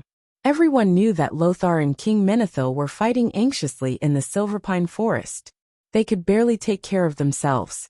Who would care about Kuel Salis, who was far away and had given the Alliance enough face in the past? The only thing they could count on was Duque, the deputy commander of the Alliance, and his troops. The group of counselors was beaten to the point of vomiting blood by Alicia's Tai Chi. Morlenz had no choice but to ask, "What if the Silvermoon Council wishes to have a face-to-face formal meeting with Sir Marcus?" "Sure, but as the price for treating my teacher coldly, there must be an additional condition."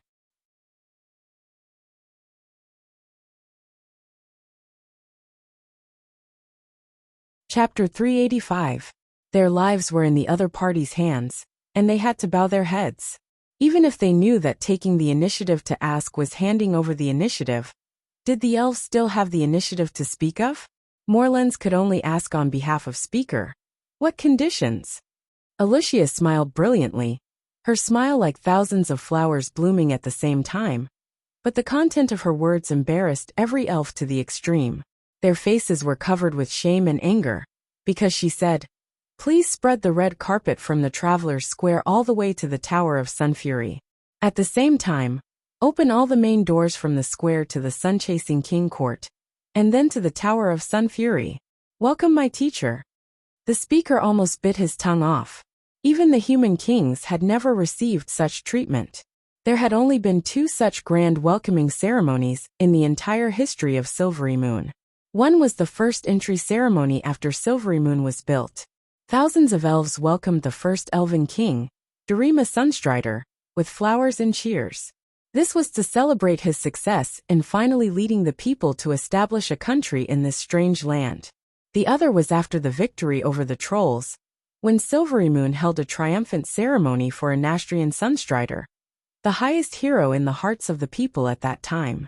Such a grand welcoming ceremony. The proud elves would never hold such a grand ceremony for any outsider. Now that Alicia mentioned it, Moorlands screamed on the spot. This is impossible. What right does Marcus have to enjoy such a grand treatment? Why? Teacher is the hero of the world of Azeroth, who can kill the tribes the most. 50,000 in the Elven Forest. 100,000 in Stormwind City. 100,000 in the first Battle of Southshore.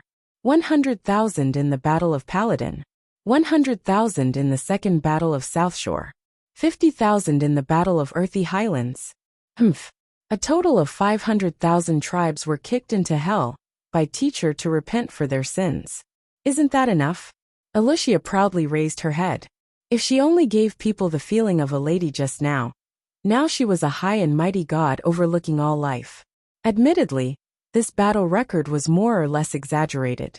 It was an indisputable fact that Duque personally commanded these battles, as the Alliance's deputy commander. And it was not wrong to put the battle record on Duque's head. The enemy's enemy is my hero. Just based on the number of beasts killed, Duque was worthy of this courtesy. Moorlands was speechless for a moment. After a long time he said, "The High Elves have never opened the gate of the Sunstrider royal court for a foreign hero. Then there's nothing to talk about." Alicia said firmly. What she was doing was not the kind of, "Are you going to lower the price or not?" Like buying vegetables in the market. "If you don't bargain, I'll leave." It was obviously a pretentious negotiation method. Alicia responded to Moorlands with a mocking sneer. She turned around elegantly, her long hair flying in the air in a beautiful arc. Then, without moving her shoulders, she strode out of the hall gracefully and firmly. Clean, efficient, and without any leeway. Chairman Moorlands, who had been through countless negotiations, was dumbfounded. He really wanted to believe that Alicia was faking it. But no matter from Alexia's heartbeat, breath, or expression, Alexia was taking pleasure in others' misfortune. He was right. All the counselors in the hall, the Sun King and Prince Kale, had guessed correctly. Alicia and Duque, who was behind her, really did not care about the life and death of the elves. Duque's last command echoed in Alicia's mind. The only thing I care about is the Windrunner sisters. Not because of personal relationships, but because of the special value they possess. As for the elves, if they are still so arrogant and look down on others at the moment when their city is about to be destroyed, then let them drown with their ridiculous arrogance. What did the High Elves' extinction have to do with Alicia? After Duque announced that they could win this battle without the elves, Alicia was even more confident. This was not a political tactic, but a true sense of indifference. 1 step, 2 steps, 10 steps, 20 steps. With every step Alicia took, her light and graceful footsteps made the hearts of the counselors sink. The situation seemed to have returned to 2,800 years ago, when the elves were about to be wiped out. Humans could live without the elves, but the elves could not live without the help of humans. After losing 2 battles in a row, and with the Horde at their gates, the High Elves were no longer the transcendent race that could sit on their own side and watch the other races fight to the death. A fallen phoenix was no better than a chicken. Now Kuel Salis was that chicken. Aurelia, who had the best relationship with Duque, was disheartened.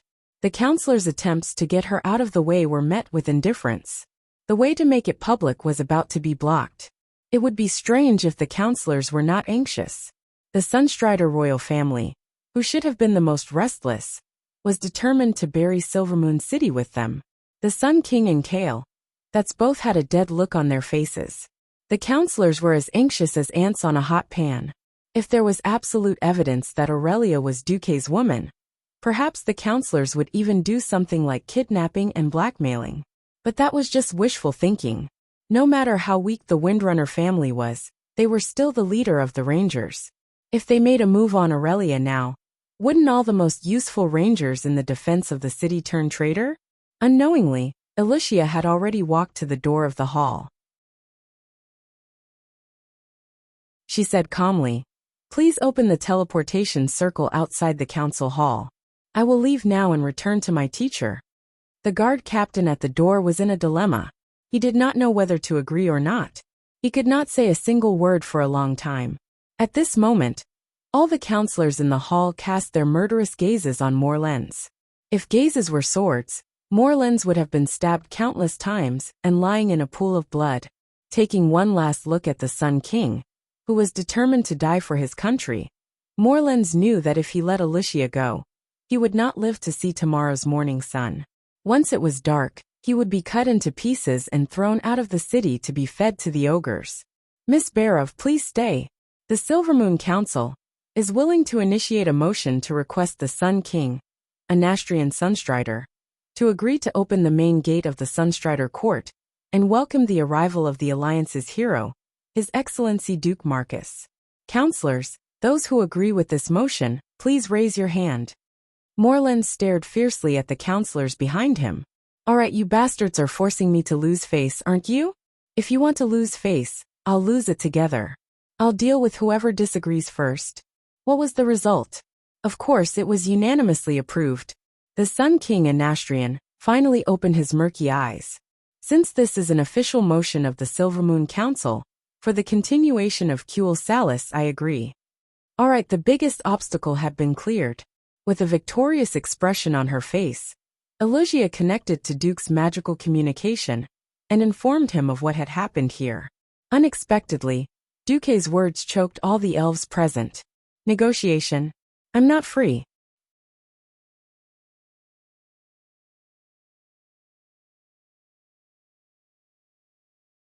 Chapter 386. Aren't you high elves so arrogant? Aren't you elves cold and aloof, like you're the best in the world, and everyone owes you money?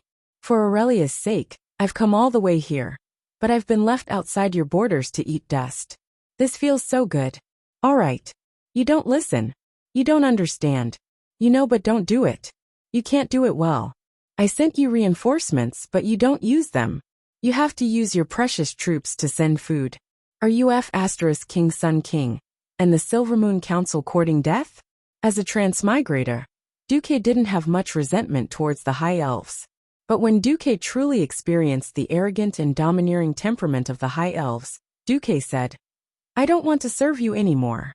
Now that Duque said, "I'm not free," the High Elves were furious. "I'm finally willing to serve you with the highest treatment, and you're saying you're not free?" This time, even Prince Kael'Vet's eyelids twitched a few times. If he was just putting on airs, Duque was undoubtedly going overboard. Of course, Duque wasn't that stupid. His reason was even more dignified. In the mirror image, Duke had a regretful look on his face. "Sorry, I'm sorry. I originally planned to help you deal with the main force of the great tribal chief, but I saw that Kuel Salis didn't seem to need support. On the other side, King Menethil urged me more than 10 times to help deal with the tribal division that was causing destruction near Daroshir. So I transferred the 30,000-strong army away." With that, Duque turned the camera to show the scene of a fierce battle all over the mountains and plains. It wasn't actually a fierce battle. The elves noticed that the humans had gained the absolute upper hand. The human soldiers were methodically surrounding and annihilating the tribes. Considering that Duque was the deputy commander of the alliance, it was completely reasonable for him to deal with the tribes in the territories of the alliance first. Who told the High Elves not to join the alliance? At this moment, all the counselors felt so regretful that their intestines turned green. Countless resentful gazes turned towards the Silvermoon counselor Dalcan, who had given the 8 countries a hard time. Everyone knew that Duque was trying to get back at him. He was forcing the High Elves to choose between pride and riches. In fact, there wasn't much to choose from. Moral integrity was something that could easily be lost after it had been lost once. 2,800 years ago, the elves sought help from the humans and had no choice but to teach them magic in exchange for the humans' support. 2,800 years later, the elves would only lose their moral integrity once more. Now that the Silvermoon Council had admitted defeat, the Sun King would not exterminate the Silvermoon Council. when they were in urgent need of manpower in front of the enemy. Even if they were the worst political enemies, their power as archmages would still come in handy when the enemy was at the gates. The Sun King winked at his son. Kale that's immediately stepped forward. Duque, the High Elves need your help. Could I trouble you to come to Silvermoon City as soon as possible? As he said this, Kale that's looked at Aurelia, who was standing at the end of the hall. The eyes of this gentle and elegant prince were full of pleading. He was going to play the emotional card. If it were someone else, Aurelia would definitely not care. But not Kale that's. Back then, Aurelia had given Duque the mage apprentice's notebook that belonged to Kale that's. She had been sentenced to 3 months because of Kale that's pleading. Otherwise, with the political influence of the Windrunner family, she would have been sentenced to 1 year at best, or 3 years in prison at worst. Aurelia's mouth moved slightly, and a breeze quietly drifted to Alicia's ear. Alicia immediately understood. She did not do anything, but let the camera shine on Aurelia. Duque understood on the spot. All right, when I've dealt with the leader of this division, I'll come over as soon as possible. When Duque said this, the head of the leader of this division, General Nogjar, was right next to Duque's hand. In the original trajectory of history, if Nogjar had been allowed to continue growing, perhaps he would have become a famous tribal hero. Unfortunately, his opponent was Duque. After learning that the annihilation of Hindlands had ended, Duque immediately left an empty camp, with less than 300 people outside the Elven Kingdom's border. The main force immediately turned around and joined up with Seamus' division. Cudrin Wildhammer was also very generous. Ever since the pinnacle battle at the wine table, Cudrin personally brought the entire Griffin Knight Regiment. The Air Force Regiment seemed to be a little smaller in terms of numbers, with only 1,000 riders. But considering the terrifying combat power of an adult Griffin that could easily take out 20 infantrymen without panting, a Griffin Knight Regiment was actually no less than the combat power of 50,000 people. Apart from that, Cudrin also supported a heavy infantry regiment of 3,000 people from the Eagle Nest Mountain. This time, it wouldn't be an exaggeration to say that Cudrin had emptied his entire base. Flying in the sky and blocking on the ground, the annihilation of this dwarven division was also reasonable. Moreover, Duque knew that Nogjar was ferocious, so he directly formed a team and killed this horde quasi-hero. Moreover, Gavin, Rad, Reginald, Cudrin and Duque, the 4 of them together, no matter how ferocious Nogjar was, he could only die in frustration. In fact, during the magic transmission, Duque even cheated. The background of the battle that the elves saw was actually a video recorded by Duque.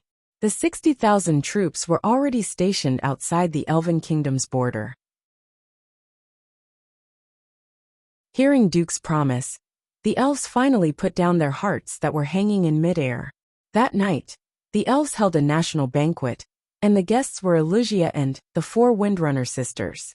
If the Sun King's reward for Aurelia and the other sisters was considered normal, then the council was blatantly bribing them.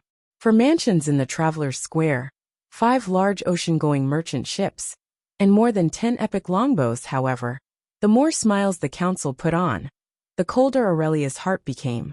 Is this the high-ranking elves who control the life and death of hundreds of thousands of elves? Compared to Elugia's appropriate response, the 4 Windrunner sisters were like 4 pieces of wood, purely accompanying her.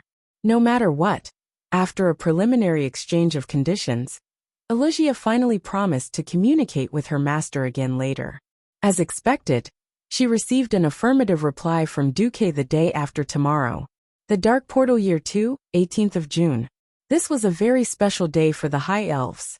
When the 100,000 ferocious horde soldiers besieged the city, Silverymoon City used the Supreme Sunchaser ceremony to welcome the arrival of a human hero, Duke Marcus.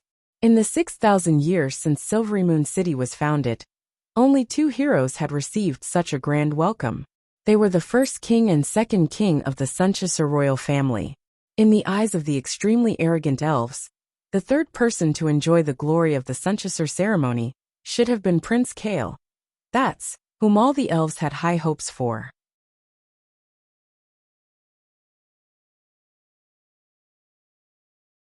Chapter 387. It was a pity that their prince had been beaten like a dog by the tribe in the first battle. Even though the royal family and the Silvermoon Council spared no effort in publicizing Duke's glorious achievements, every elf with a brain knew that the high elves had failed once again, and had no choice but to seek help from the humans. Rather than saying that this was a grand welcoming ceremony for a hero, it would be more accurate to say that 100,000 elves had no choice but to witness the noble high elves being nailed to the pillar of shame once again. The only difference was that this wasn't a humiliating surrender ceremony, but a welcoming ceremony in the name of an ally. The Sun King and the Silvermoon Council only had one last fig leaf left. They had no choice but to urgently need this fig leaf. An army of 70,000 had been destroyed, and 90% of their land had fallen. Even the most optimistic elves did not dare to hope that the high elves could survive this crisis alone. The panicking citizens needed confidence. The despairing and suffering soldiers needed hope. These were all things that the Sun King and the Silvermoon Council could not give to their citizens and soldiers. Duke, the most powerful orc killer in Azeroth's history, the culprit behind the deaths of 500,000 orcs. His appearance was undoubtedly a boost to the morale of the Kuel Salis elves, who were on the brink of hell. Hence, Duke's arrival had undoubtedly left the elves in a dilemma. Happiness, humiliation, unease, warmth. All sorts of emotions were running through them. At 10 in the morning, the vast Traveler's Square was already tightly surrounded by elven commoners. When their king and parliament couldn't provide them with a sense of security, it was part of their survival instinct to look for a new life-saving straw. If something happened to Duke, and he could not come, or if the teleportation portal was disrupted, causing the promised reinforcements to not be able to come, the elven citizens would undoubtedly sink into a deeper despair and fear. Fortunately, Duke did not stand them up. At 10 sharp, in the middle of the square, a huge circular teleportation portal that was 5 stories tall opened. Under the illumination of the sparkling arcane energy, 10 Morning Star elven wizards in uniform rapidly helped to stabilize the portal. Under the gaze of 100,000 pairs of eyes, a rare sight in Silverymoon appeared on the other side of the portal, followed by the orderly and rhythmic sound of hooves. Huge and pure white warhorses seemed to be performing dressage, taking rhythmic steps as they stepped out of the portal. The first thing that entered the elven citizens' sight were 12 human knights in shining armor. It was clearly the Storm Kingdom's knight armor, with a silver base and blue edges.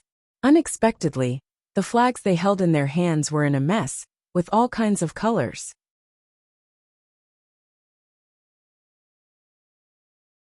At first, some ignorant citizens sneered softly. 2 seconds later, they exclaimed from the bottom of their hearts. The war flags were the war flags of the tribes. One of the war flags had the same symbol as the one used to besiege Silvermoon City. It was the war flag of the Blackrock tribe. Not only were there flags, but there were also a dozen huge orc heads frozen with ice magic. Banners written in the elven language were inserted into the ice, announcing the identities of these heads. Surprisingly, each of these heads belonged to a tribal chief. Among them, the most eye-catching were the words "Head of the Great Tribal Chief Black Hand." That's right. That's right. These Alliance Knights were displaying the Alliance's achievements to the elves with the attitude of victors. They were displaying Duke's great achievements. Behind the 12 knights were the 12 Earth Wizards. As soon as they appeared, they lined up neatly on both sides, bowing at a 45-degree angle, as they awaited the arrival of the most important person. Finally, there was a loud sound in the sky, and Duke made a dazzling appearance. Accompanied by the deafening thunder, Duke appeared in the teleportation portal, enveloped by a tornado formed from 5 different elements: a wriggling chain of lightning, a violently spinning gale shield, an incomparably scorching snake of flames, a bone-chilling barrier of ice, an incomparably mysterious light of arcane magic. 5 different types of power could actually blend together harmoniously, turning into 12 spinning elemental energy balls that floated above Duke's head. Duke's move directly defeated Prince Kale.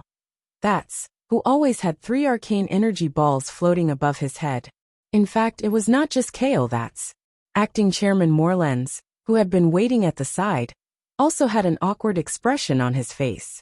Duke's people were invited by the Silvermoon Council on their knees. Even if the other party was obviously trying to humiliate them, the Silvermoon Council could only swallow it. Morlens pretended not to see anything, and put on a warm face as he followed Alicia to welcome him. "Welcome, Teacher Duke. Duke, you're here. My father is already waiting for you. I am Acting Chairman Morlens. I represent the Silvermoon Council in welcoming you, Your Excellency Grand Duke Marcus." 3 people, 3 different forms of address, but it did not seem out of place on this occasion. Duke nodded lightly to Alicia, and the eldest daughter of the Bear family obediently stood behind Duke. Then Prince Kale, that's on the left, and Chairman Morlens on the right. The 2 incomparably noble elves led Duke on the red carpet towards the hall where the Silvermoon Council was located. The horn sounded to welcome the guests, and thunderous applause sounded, accompanied by cheers that reached the sky. Countless petals were scattered by beautiful elven girls from the balconies of the tall buildings, on both sides of the road, onto the red carpet. "Welcome, the hero of mankind. Long live the Beastman Killer Duke. Huel Salis is counting on you, Sir Marcus." No matter how much of the welcome was sincere, at least at this moment, Duke received the treatment he deserved. The arrogance of the high elves that had lingered in Silvermoon City for thousands of years seemed to have transformed into the red carpet used to welcome guests, and was ruthlessly stepped on by Duke. The corner of Duke's mouth curved into a sinister smile. "Silvermoon City, here I come. As the savior of the world. If you are willing to put down your pride, then I don't mind giving you some pointers. If you are so stubborn, then don't blame me for letting you die." Various aspects of the history of the world of Azeroth appeared in Duke's mind. It could be said that since the first opening of the Dark Portal, the history of the entire world was a history of war between the Alliance and the Horde. There might be a short period of peace, but most of the time it was a state of war. Only when a stronger enemy attacked, and when they could not fight against the foreign enemy alone, would these mortal enemies quickly resolve their conflict and turn to an alliance. In history, Orgrim's troops only circled the Long Song Forest once, and then left contentedly after setting up the Storm Altar, leaving the suffering trolls to deal with the elves alone. Now history had changed greatly. Without a doubt, the person who now controlled the fate of the High Elves was Duke. Walking on the red carpet, Duke clearly did not have a noble crown on his head. However, in the eyes of the elves, Duke was without a doubt an uncrowned king.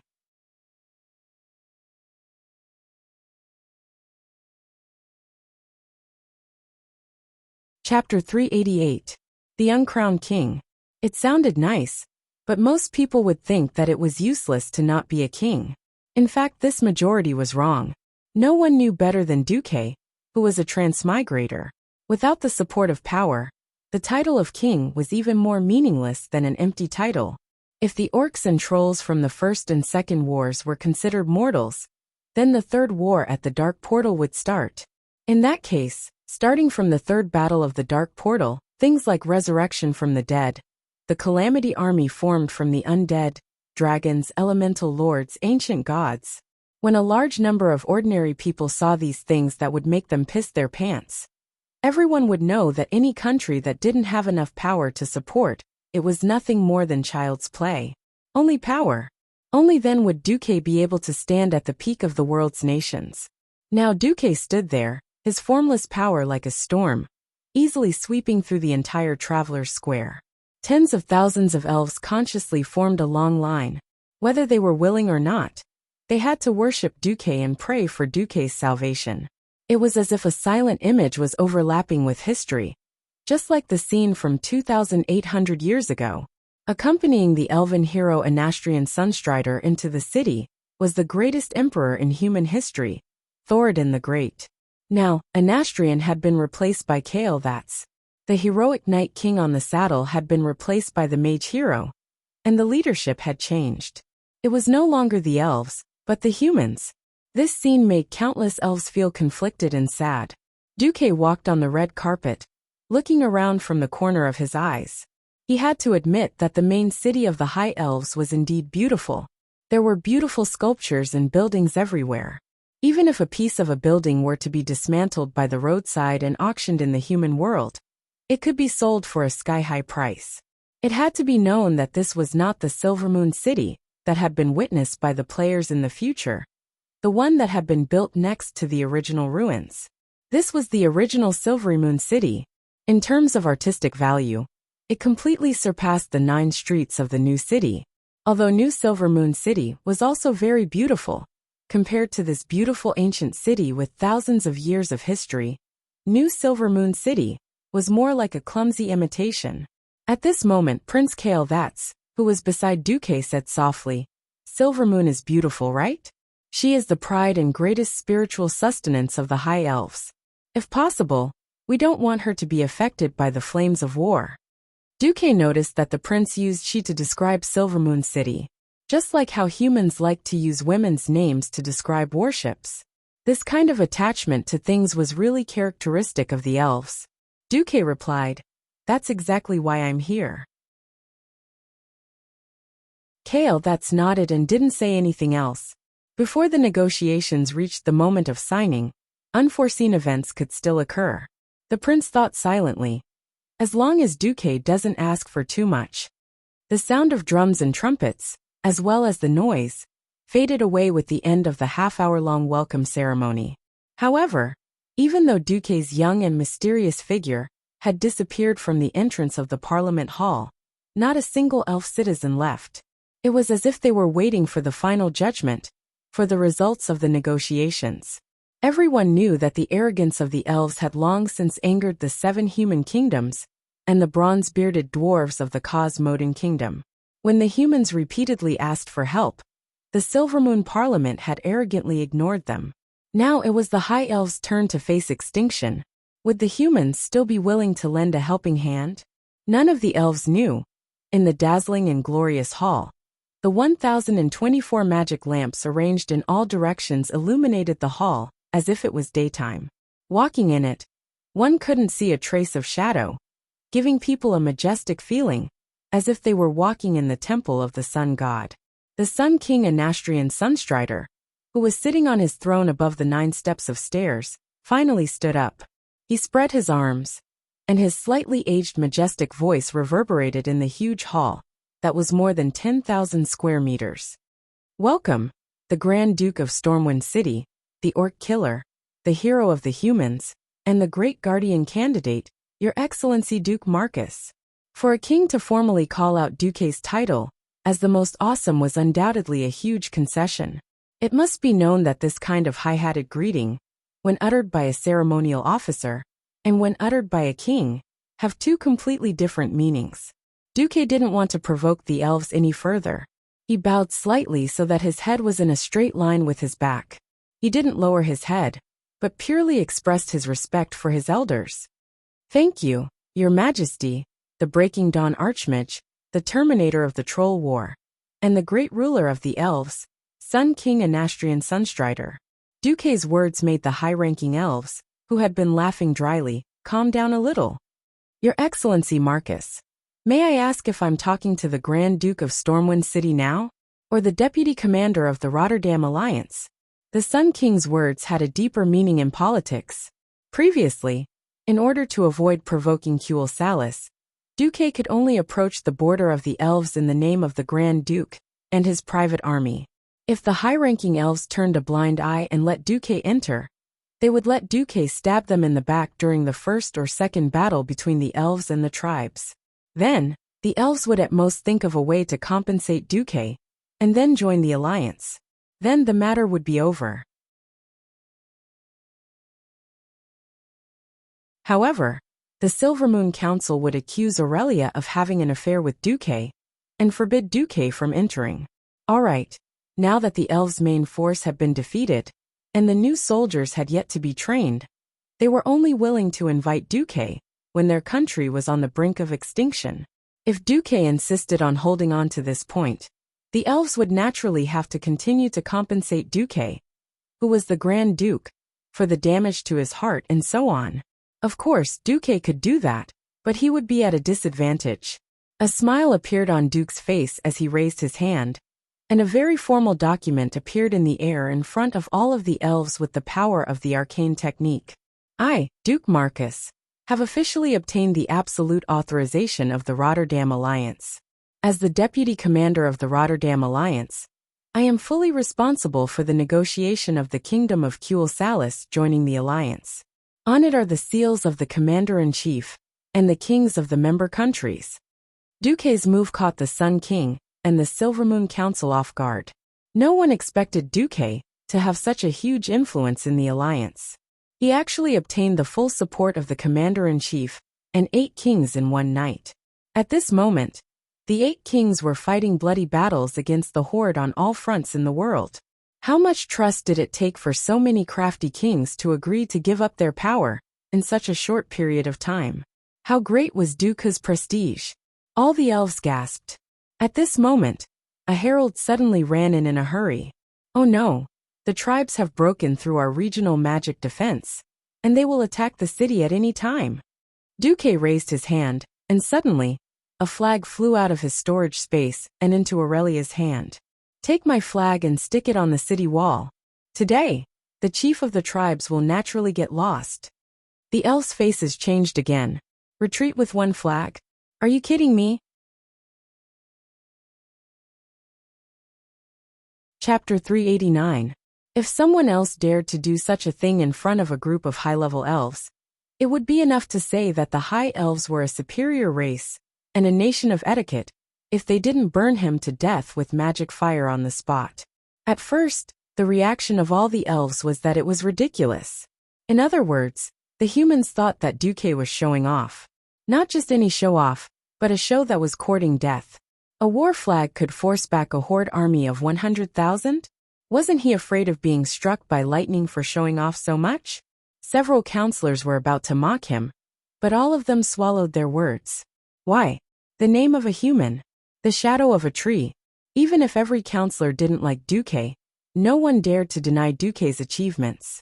There were many elves living in the human world, and the impact of the war had already spread to every country and city on the Lordaeron continent. There were a lot of orc heads on display outside more than one town. Duque's achievements were real. What if Duque's reputation was really so terrible that he could scare away the orcs with just a war flag?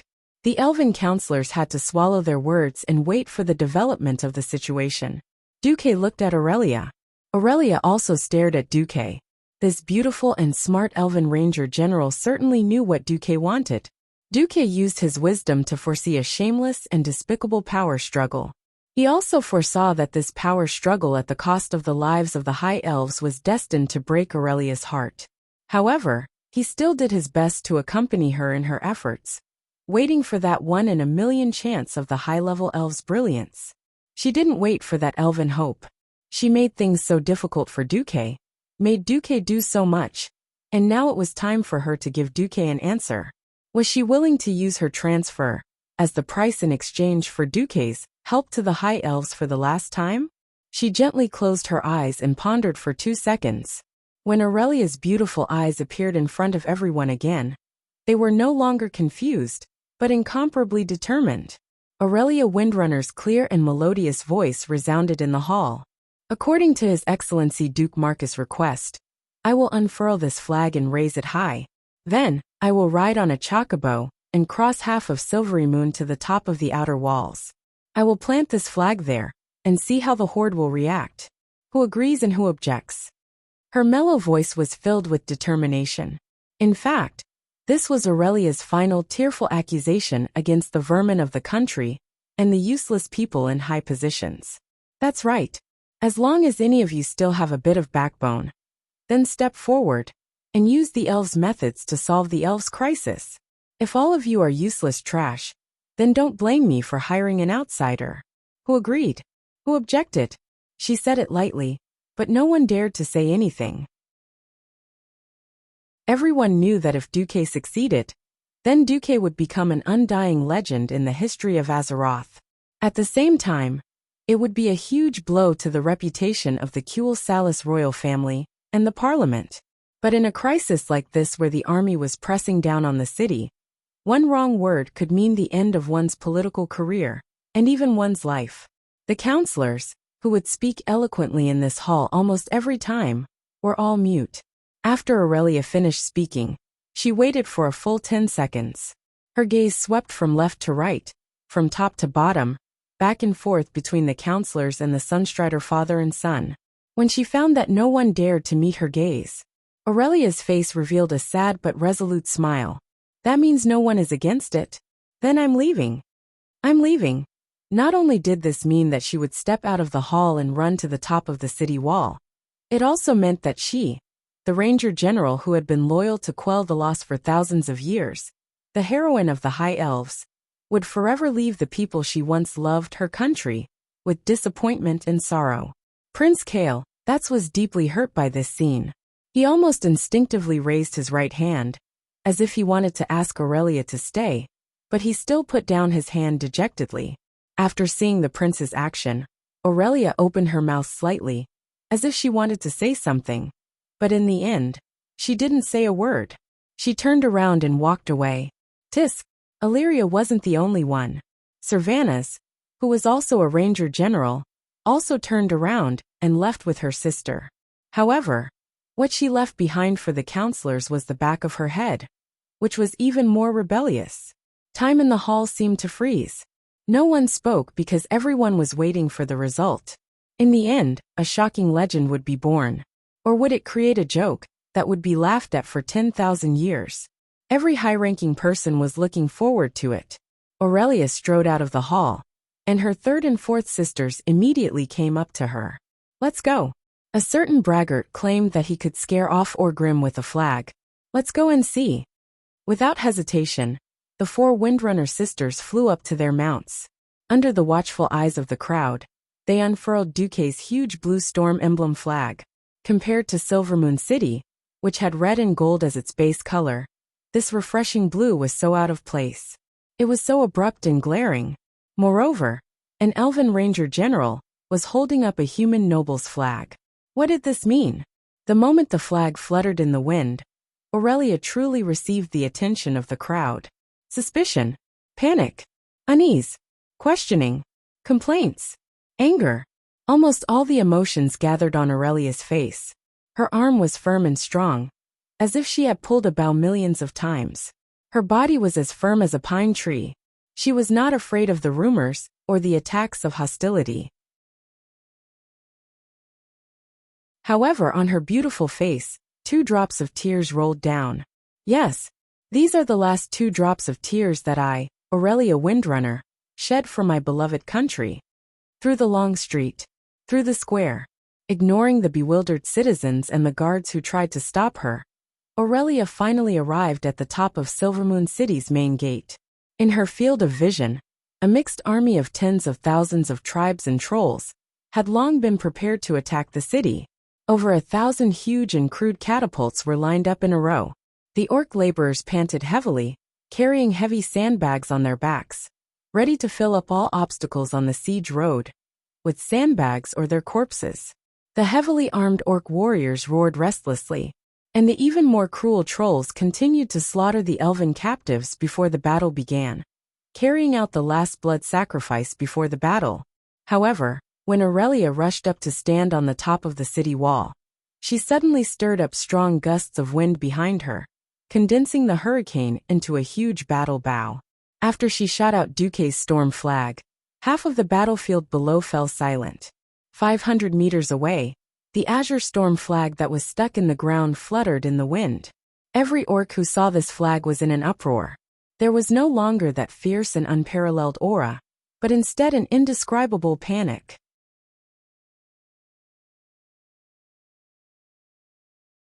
Chapter 390. It's Duke Marcus. It's Duke Marcus. It's really Duke Marcus. Beastmen were very one-track minded. They worshipped their own culture and heritage. Apart from a very small number of ambitious people, most orcs would rather fight a giant dragon than learn even a single character in another language. There were not many foreign names that ordinary beastmen could remember. 90% of beastmen didn't even know what trolls were called. They were often called skinny when they needed to. However, every beastman remembered a nightmarish name, Duke Marcus. They also remembered his blue flag, with the symbol of a tornado, because this flag represented a terrifying legend that no orc hero had been able to break until now. There was only one meaning to this myth, and that was the blood of 500,000 orcs. From the Elven Forest fire, to the burning of Stormwind City, to the massacre by the battleship flying the blue Stormwind flag when crossing the sea, to the two meat grinder battles in South Shore, to the hinterlands being toyed with time and time again. Duque was the absolute nightmare of the beastmen. Beastmen often complained that warlocks used demonic powers. However, in the eyes of most beastmen, Duque was the true king of demons. Rumor had it that Duque had endless magic power and countless devil's hands. When he released the flames of hell, he could destroy the heavens and earth. He could blow up a planet with one move, and pierce through the entire universe with 2 moves. Most beastmen were illiterate anyway. The more they spread, the more unbelievable it became. If Orgrim was leading the hotheads who had just come from the dark portal, perhaps Orgrim would even try to trick them into testing the waters. Obviously they weren't. They were the last elites of the Blackrock tribe. But they were also survivors who had been tortured and killed by Duque multiple times. They could kill any kingdom in the world without hesitation, or the owner of any flag, except for the owner of this flag. The former chief and great chief Blackhand was dead. Close to 60,000 Blackstone elites had become burial goods for Stormwind City. Even the Blacktooth clan, which had split off from the Blackrock clan, had suffered heavy casualties in the recent battle of the Earthy Highlands, due to an elemental giant princess who had appeared out of nowhere. Almost all of Duque's victories were built on the pain of the Blackrock clan. In the Blackrock clan, every household had the name of Duque, which was equivalent to the god of death. The morale of the entire orc camp declined at a visible rate. All of them lowered their heads, not even daring to look at the flag. Orgrim, who had never drunk demonic blood, maintained the natural reddish-brown skin of a beastman, but now his face was ashen. He was livid at the disappointment of his fellow clansmen. His face was also ashen because of another matter. Gul'dan. Did that female Long-Ears use the power of the Storm Altar? Orgrim grabbed Gul'dan in shock and asked hurriedly. Gul'dan glanced at him, then lowered his head and replied, "Correct." This time, Orgrim did not feel anger at the disappointment of his clansmen. Instead, he felt a bone-chilling coldness. It was as if in that instant, the illusory death scythe had brushed past his majestic body, like an untraceable cold wind. Everything that had happened since he had landed in the hinterlands replayed in his mind like a movie. Orgrim suddenly felt like he was a clown dancing in the palm of a ghost. He had thought that it was a good move to get a new force to join him and attack the main city of the elves from thousands of miles away. Who knew that everything he had done, every step he had taken, was all within Duque's calculations. If the evidence was not obvious before, everything could be explained from the moment he deciphered the runestone. Duque also coveted the power of the runestone, but due to the good relationship between the elves and humans, he could not take the initiative to do it. So he used the orcs to destroy the runestone first, and then took advantage of it himself. The elves did not belong to the Lordaeron alliance.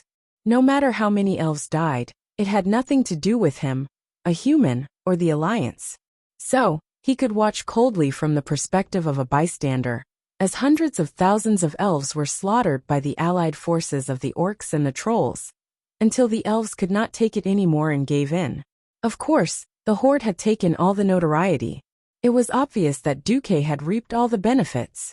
Even though Orgrim did not know what Duque had gotten, it was clear that Duque had gotten what he wanted. That was why he had raised the flag to warn the horde. Zuluhid did not seem to care and muttered, "So what if that Duque is here? I don't believe he can save so many Long-Ears by himself." Orgrim snorted coldly. Duke Marcus has nothing to do with the holy power that his monarch believes in.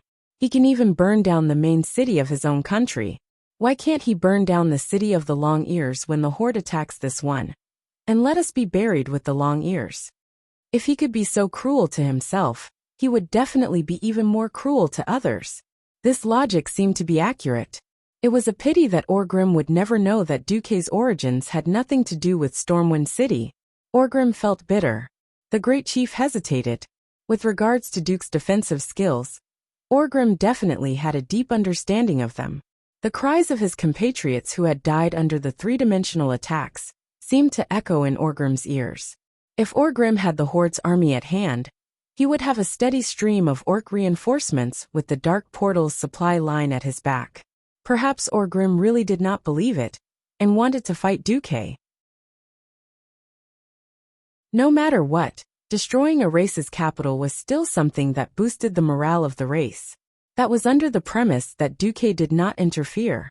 But now the situation had changed drastically.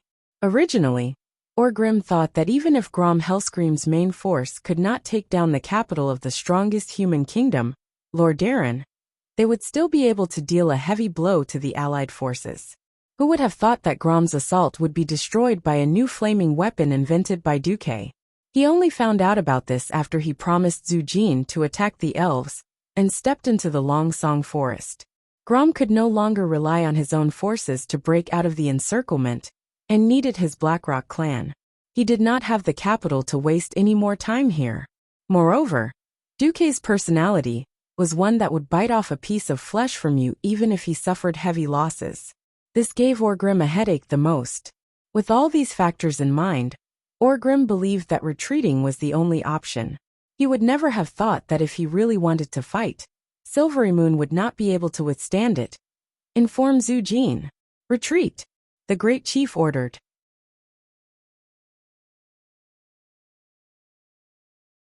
Chapter 391. The ear-piercing sound of metal clanging rang out. Every orc lowered their shoulders as if they'd been pardoned, returning to camp with their equipment. On the city wall, every single elf had their mouths wide open in disbelief, as they acted as witnesses to this miraculous scene in astonishment. They retreated just like that? An army of 100,000 had been scared off by a flag? What flag was that? By the light of the sun. Could this be the flag of the legendary Titan of creation? On the city wall, the elves who didn't know what had happened were bursting with curiosity. They all looked inquisitively at General Aurelia, who'd shot the entire flag 500 meters away.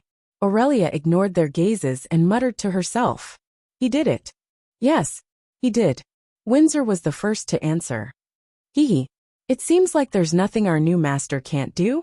Servanas added in a rebellious tone. Only you and Big Sis agreed to the transfer. The quietest Lilith complained. Aurelia smiled bitterly. Silly sister, we all ran. But you still didn't want to. This is bad for you. Servanas clamped Fourth Sister's neck under his arm and smirked. If you're really that unwilling, you shouldn't have followed Big Sis and me to ride chocobos across half of Silverymoon to demonstrate to the counselors. Lilith didn't say anything, tacitly admitting that her second sister had seen through her thoughts. At that moment, the ones who were the most shocked were the counselors who were watching the live broadcast, as well as the Sun King and his son. Retreated? They retreated just like that? Although everyone could tell that the troll was unwilling, he'd still retreated in the end. Retreating with a single flag? No, that was retreating with a single flag. If not for the fact that the humans and orcs had been at war for more than a year, and millions of lives had been sacrificed in the war and massacre, the hatred between them would have been so intense that it couldn't be resolved. The elves would definitely think that the orcs and humans were putting on a show to trick the high elves. Of course, the unease and panic on the faces of the orc warriors couldn't lie. Now, regardless of whether Duque had used his illustrious reputation or something else to achieve it, Duque had done it. Even if the negotiations between Kuel Salis and the Alliance failed, at least Duque had helped them by the most precious time. Whether the High Elves were willing or not, the entire Kuel Salis was now in a state of war. Every 3 days, 100 groups of qualified blade throwers could be trained from the civilians who had never been in combat. 1,000 craftsmen who were engaged in other jobs could be turned into craftsmen for war machines. The structure craftsmen could produce 50 thrown arcane guards. The High Elves were stunned. When they truly unearthed their combat potential, they would be able to hold on for a while longer. Of course, without Duque, they wouldn't have been able to hold on for too long. The most important reason was that the country had fallen too quickly. Nearly 50% of the citizens outside Silvermoon City had either been slaughtered or blocked by the Horde's army. When the Trolls' headhunting squad wiped out all of these resistors, the disadvantage of the elves' small population would be magnified. The few elves could not resist the Horde's army at all. At this moment, everything was different. The haze of war had not completely dissipated, but at least everyone could see the light of hope, even if that light came from a human named Duque. In the hall, the Sun King Anastrian spoke. Sir Marcus, your reputation is so great that every eyewitness is amazed. I have to admit that although you are young, you do indeed have the ability to lead this terrible war between races. Let us use this as the basis for our negotiations. As the Sun King waved his hand, a magic device beneath Duque's feet was activated. Don't misunderstand, it was not a magic trap, but a raised platform. 1 level, 2 levels, a total of 9 levels, allowing Duque to rise to the same height as the Sun King. A rectangular table appeared between the Sun King and Duque. The Silvermoon Council's acting chairman Morlens could only sit next to the Sun King. On the other hand, Duque let Alicia sit next to him, acting as a clerk. With the posture set, the other counselors could only listen from a few levels lower. It seemed that they were not even qualified to speak. This was the punishment the Sun King gave to the counselors after he regained control of the country. After sitting down, Duque's first words were, "Before the negotiations officially begin, I have a small personal request." "Speak." "I have great admiration for your Ranger General, Illyria Windrunner, and her Ranger family. After the war with the Beast Men, I will have a small half of the Elven Forest. Therefore, I need an excellent team of Rangers to help me take care of my forest. I wonder if your Majesty is willing to part with this?" "A small request. I'm afraid this is your biggest goal, isn't it?" Anastrian's murky eyes flashed with a glimmer of light. "The elves are free. We allow different opinions and lifestyles. Just like how our fellow night elves could not accept our pursuit of magic more than 6,000 years ago, and agreed to let us leave. For those elves who wish to live a different life, we will not be overly demanding. Thank you in advance. But I also have a small condition." Duque narrowed his eyes, his deep black pupils bursting with a look that said, "If you are too different, don't blame me for flipping the table. Speak." "Before the main force of the Horde is chased out of the Long Song Forest, every Windrunner must continue to wear the badge of Kuel Salis." "Sure." Duque knew that this was the High Elf's pride at work. The Sunstrider royal family did not have a princess, so naturally there was no marriage alliance. Even if they lost face now, it was not a big deal. But if everyone knew that reinforcements were obtained by selling off their own general, how could the Sunstrider lead this country in the future? Contrary to the expectations of the Sun King and the Silvermoon Council, Duque did not put forward any harsh demands, such as territory, or the large amount of magic literature and knowledge that the High Elves regarded as treasures. Instead, he put forward many things or requests that the High Elves did not understand. First, the Lordaeron Alliance urgently needed mages. After ensuring the safety of the Long Song Forest, Kuel Salis had to send no less than 20 Morning Star mages and 5 Radiant Moon mages to form a 1,000-man team of mages to participate in the battle against the orcs. The team of mages would listen directly to the current Commander-in-Chief and Deputy Commander-in-Chief of the Alliance. They would serve until the passage through which the orcs came to Azeroth, the Dark Portal, was closed. Second was technology. Duque did not ask for magic knowledge, but instead asked for a large pile of information on arcane construct guards, as well as magic crystals that could be counted in tons. Of course, this batch of crystals was a sky-high fortune for the Dalajan, but for Kuel Salis, who owned the Sunwell and could mass-produce magic crystals, it was a drop in the bucket. Finally, there was the legal marriage and residency rights between the High Elves and humans.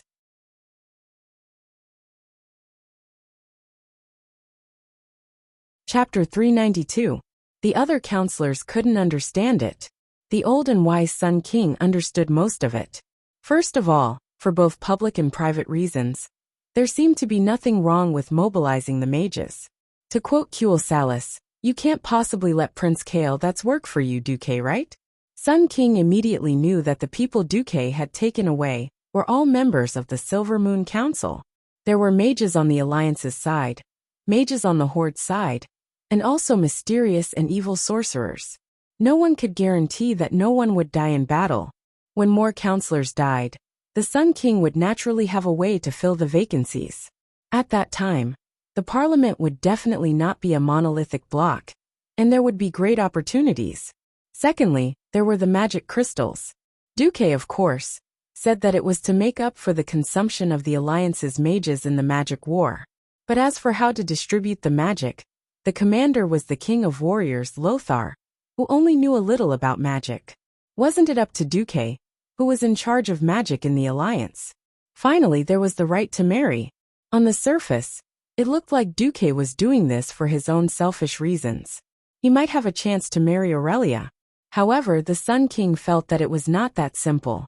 The High Elves used to boast that their bloodline was nobler than the other races, and they were not allowed to marry openly. Most of the time, they only allowed those who wanted to marry a foreign race to leave their own race. Now that Duque had broken this restriction, there must be a deeper meaning behind it. However, it was not something that the Sun King could understand. In any case, Duque didn't make things difficult for the elves on the core issue that the elves were most concerned about. This was already Duque being merciful. After all the aid from the Alliance was specified within a limited time, the leaders of both sides officially signed. That night, the Sunstrider royal family eagerly announced their decision to join the Alliance to all their citizens, as well as all the terms transparently and openly. Duque even swore to the elven citizens that the Alliance had not made any unreasonable demands. That was all. Well, his personal request was actually more important. From Duque's point of view, the Windrunner family was worth more than all of Kuel Salis. The tribe did not attack that night, so the Sun King decided to take advantage of this rare free time to hold a small party to celebrate joining the Alliance. Small only referred to the number of participants. The specifications were still off the charts. Almost all the big shots in Silvermoon City had come. Melodious music, psychedelic lighting, and especially elf-style sweet wine. In particular, when the marquises and duchesses deliberately showed off their curvaceous bodies in front of Duque, Duque deeply understood why people said that the upper class of the High Elves was rather decadent. But then again, looking at the rosy cheeks, the delicate lips, the plump snow-white skin, and the towering twin peaks, Duke almost couldn't hold them in. Dear host, these females are very much in line with your aesthetic standards, but for the sake of your safety and integrity, I must inform you that the 4 female High Elves with the surname Windrunner are watching you in a special way. Shut up. After bickering with the system elf in his own mental world, Duque saw Kale that's coming over. Oh, that's rare. Duke, I thought you worked so hard to get father to approve the intermarriage, because you wanted to get some benefits for yourself? Kale, that's and Duke didn't have any irreconcilable conflicts. It should be said that they didn't have any conflicts at all, so they were still considered friends in private. Duque raised his exquisite crystal wine glass. Alright, I admit that the beauties of the High Elves are definitely the most unique scenery I've seen in my life. For most High Elves, time is eternal, and only white scenery is left in the sky of history, so they seek excitement and novelty to tell themselves that they are still alive. As expected of the handsome prince, who was known for being cultured and refined. Even his casual words were so philosophical and poetic. Duque smiled. Does that mean that the universe in which you are in is blurred, and everything is like a dream? Kale that's was slightly stunned. He did not expect Duque to be so cultured. After all, he had never talked to Duque in detail, and subconsciously felt that a 16-year-old youth from a commoner's background would not have good self-restraint. Kale that smiled subconsciously. If this is a dream, then it's too bad. I hope this is just a slight low point in the long river of history. Yes, this is indeed a low point for the High Elves, as an ally of the elves for 3,000 years. And as a good friend of yours, Kale, I should do my part to help you and the High Elves rise again. Duque rarely boasted like this. Coupled with Duque's shocking achievements, this kind of empty promise seemed extra tempting. Kale was unusually clear-headed. Although I can't wait to see your heroism, Duque. Before that, we have to at least wait for a new batch of soldiers to be trained. It's fine. In 5 days at most, our armies will be able to converge, and then we can hunt together, Duque said mysteriously. There were some things that could not be said openly. Kale, was not sure what Duque had prepared. But one thing was certain, and that was that Duque had found the Sunstrider royal family, and not the Silvermoon Council as a partner. Finally getting rid of the wild bees and butterflies, it did not take Duque long to find Aurelia, who was drinking alone on a balcony not far from the banquet hall. Her gorgeous long golden hair fluttered gently in the night wind. Her exquisite and flawless facial features were like a perfect work of art. Under her thin eyelashes, the pair of green eyes that he had just glimpsed were closed, but one could still feel the charm that sucked people in. From a distance, her body was so slender that it seemed like porcelain that would shatter at a touch. She could not be considered the most perfect and beautiful. Purely from a delicate point of view, Aurelia even lost to Princess Kalia Menethil. But when he walked closer, he found that the long period of training made her figure easily outline a very sexy and wild beauty at any time. After killing so many people, there was naturally a faint murderous aura. This aura naturally made Aurelia a special existence that most people could only look at from afar and not play with. But to Duque, she exuded a breathtaking charm. It was such a beautiful woman who seemed to have walked out of the legends of bards, a mixture of wild and noble beauty, who had an indescribable desolation on her face at this moment. A gust of wind blew, and Aurelia turned her head, her green eyes staring at Duque. Do you know? Sometimes I wonder if I can continue to live in a dream called supreme glory of the high elves if I kill you, and I don't have to bear the pain of leaving my compatriots and country.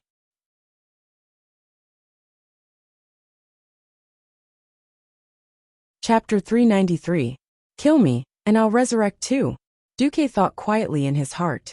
Duque sighed softly. The world has changed. If I don't open my eyes, I'll only fall into the deepest despair the moment I wake up. It's not too late, Aurelia. You can still regret it. Regret what? Regret that I didn't see the Silvermoon Council's true colors earlier? Or regret that I served you? What a joke. I, Aurelia Windrunner, never regret what I do. Illyria wasn't wearing her ranger uniform. She was only wearing a pure white evening dress. On the surface, she looked like a gentle and pleasant beauty, but in reality, she was a heroine as fierce as a storm. At some point, Aurelia was already leaning on Duque's shoulder, who was wearing a blue and white evening gown. Because Duque had grown taller, Aurelia was now slightly lower than Duque's head. She snuggled up to Duque, and even when Duque consciously hugged her waist, she didn't feel uncomfortable at all. It was as harmonious as a perfect painting. Duque said lightly, "It's good that you don't regret it. Little rascal. Not regretting it doesn't mean you're not sad or in pain."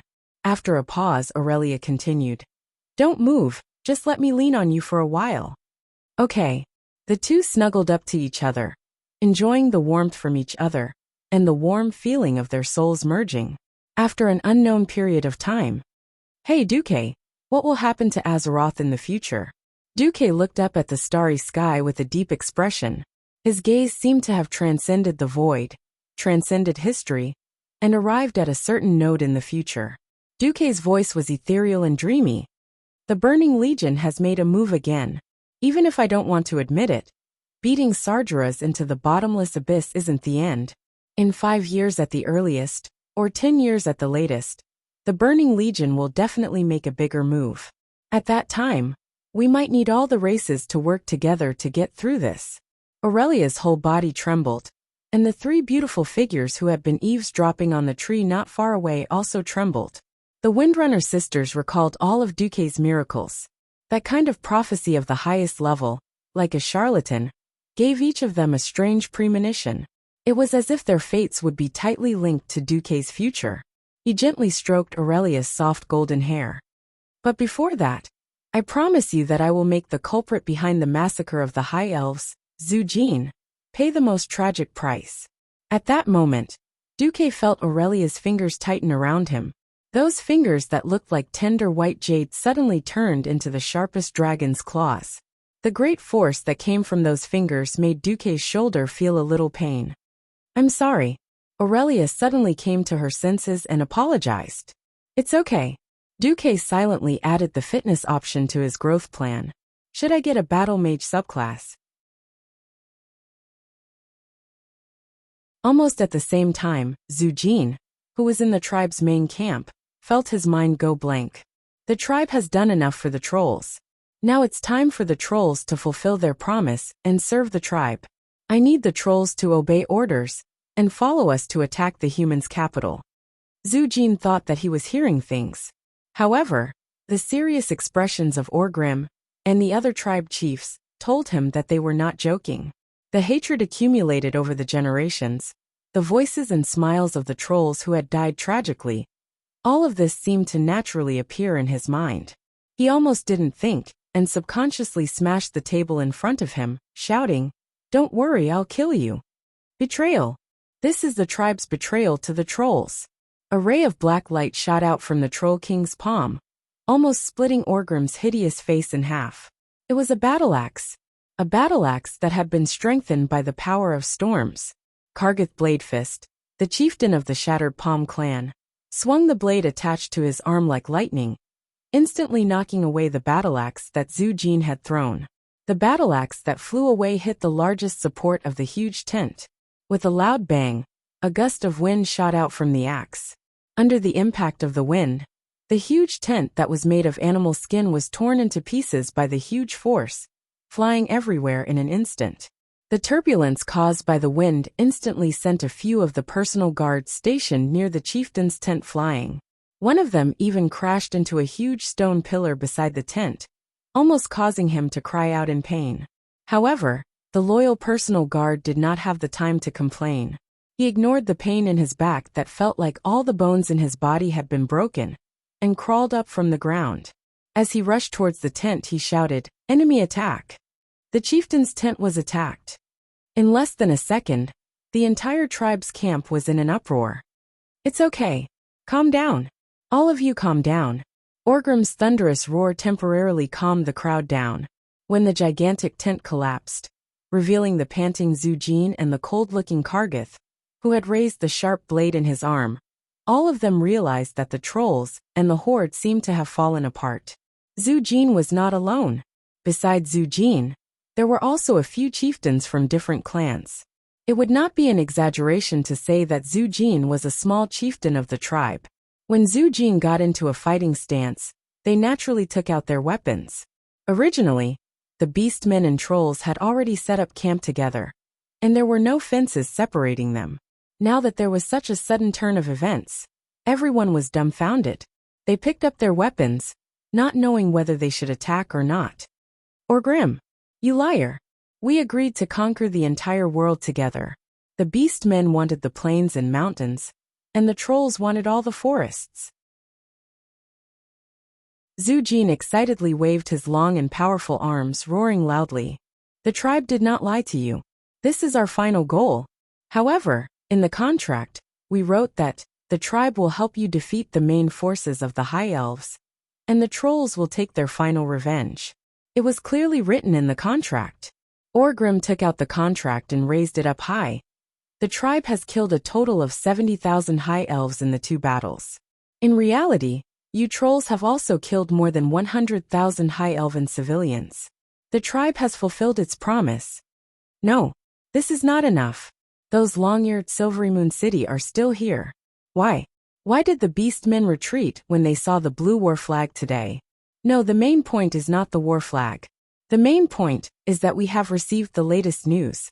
The tribe's other army of 200,000 beastmen has been obstructed and surrounded in the Silvery Pine Forest. We need to quickly conquer the capital of a human kingdom, reduce the pressure on them, and rescue them. Orgrim tried to cover up everything by saying that it was a strategic need. From a strategic point of view, Orgrim's choice was undoubtedly correct.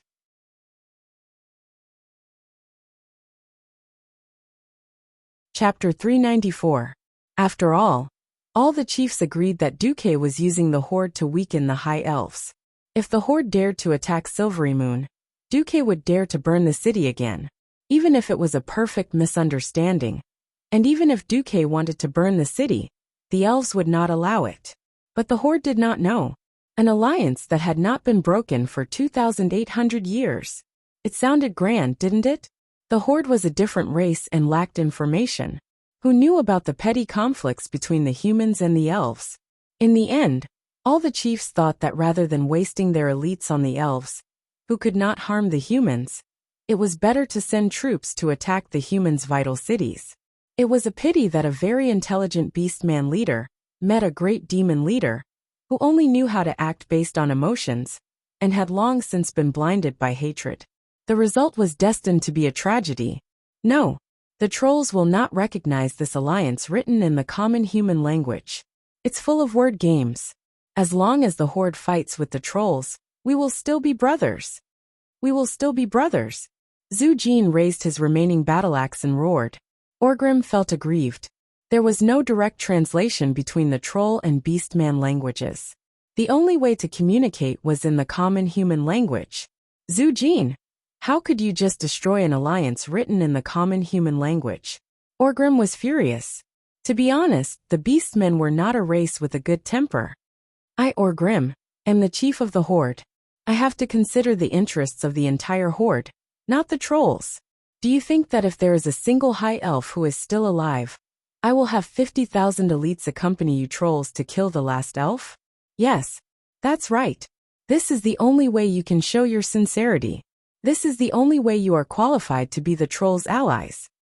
Zulid suddenly stepped forward and swept away all the obstacles between him and Zhu Jin. I repeat on behalf of the chief, the Horde does not only have trolls. We have beastmen, ogres, goblins, death knights.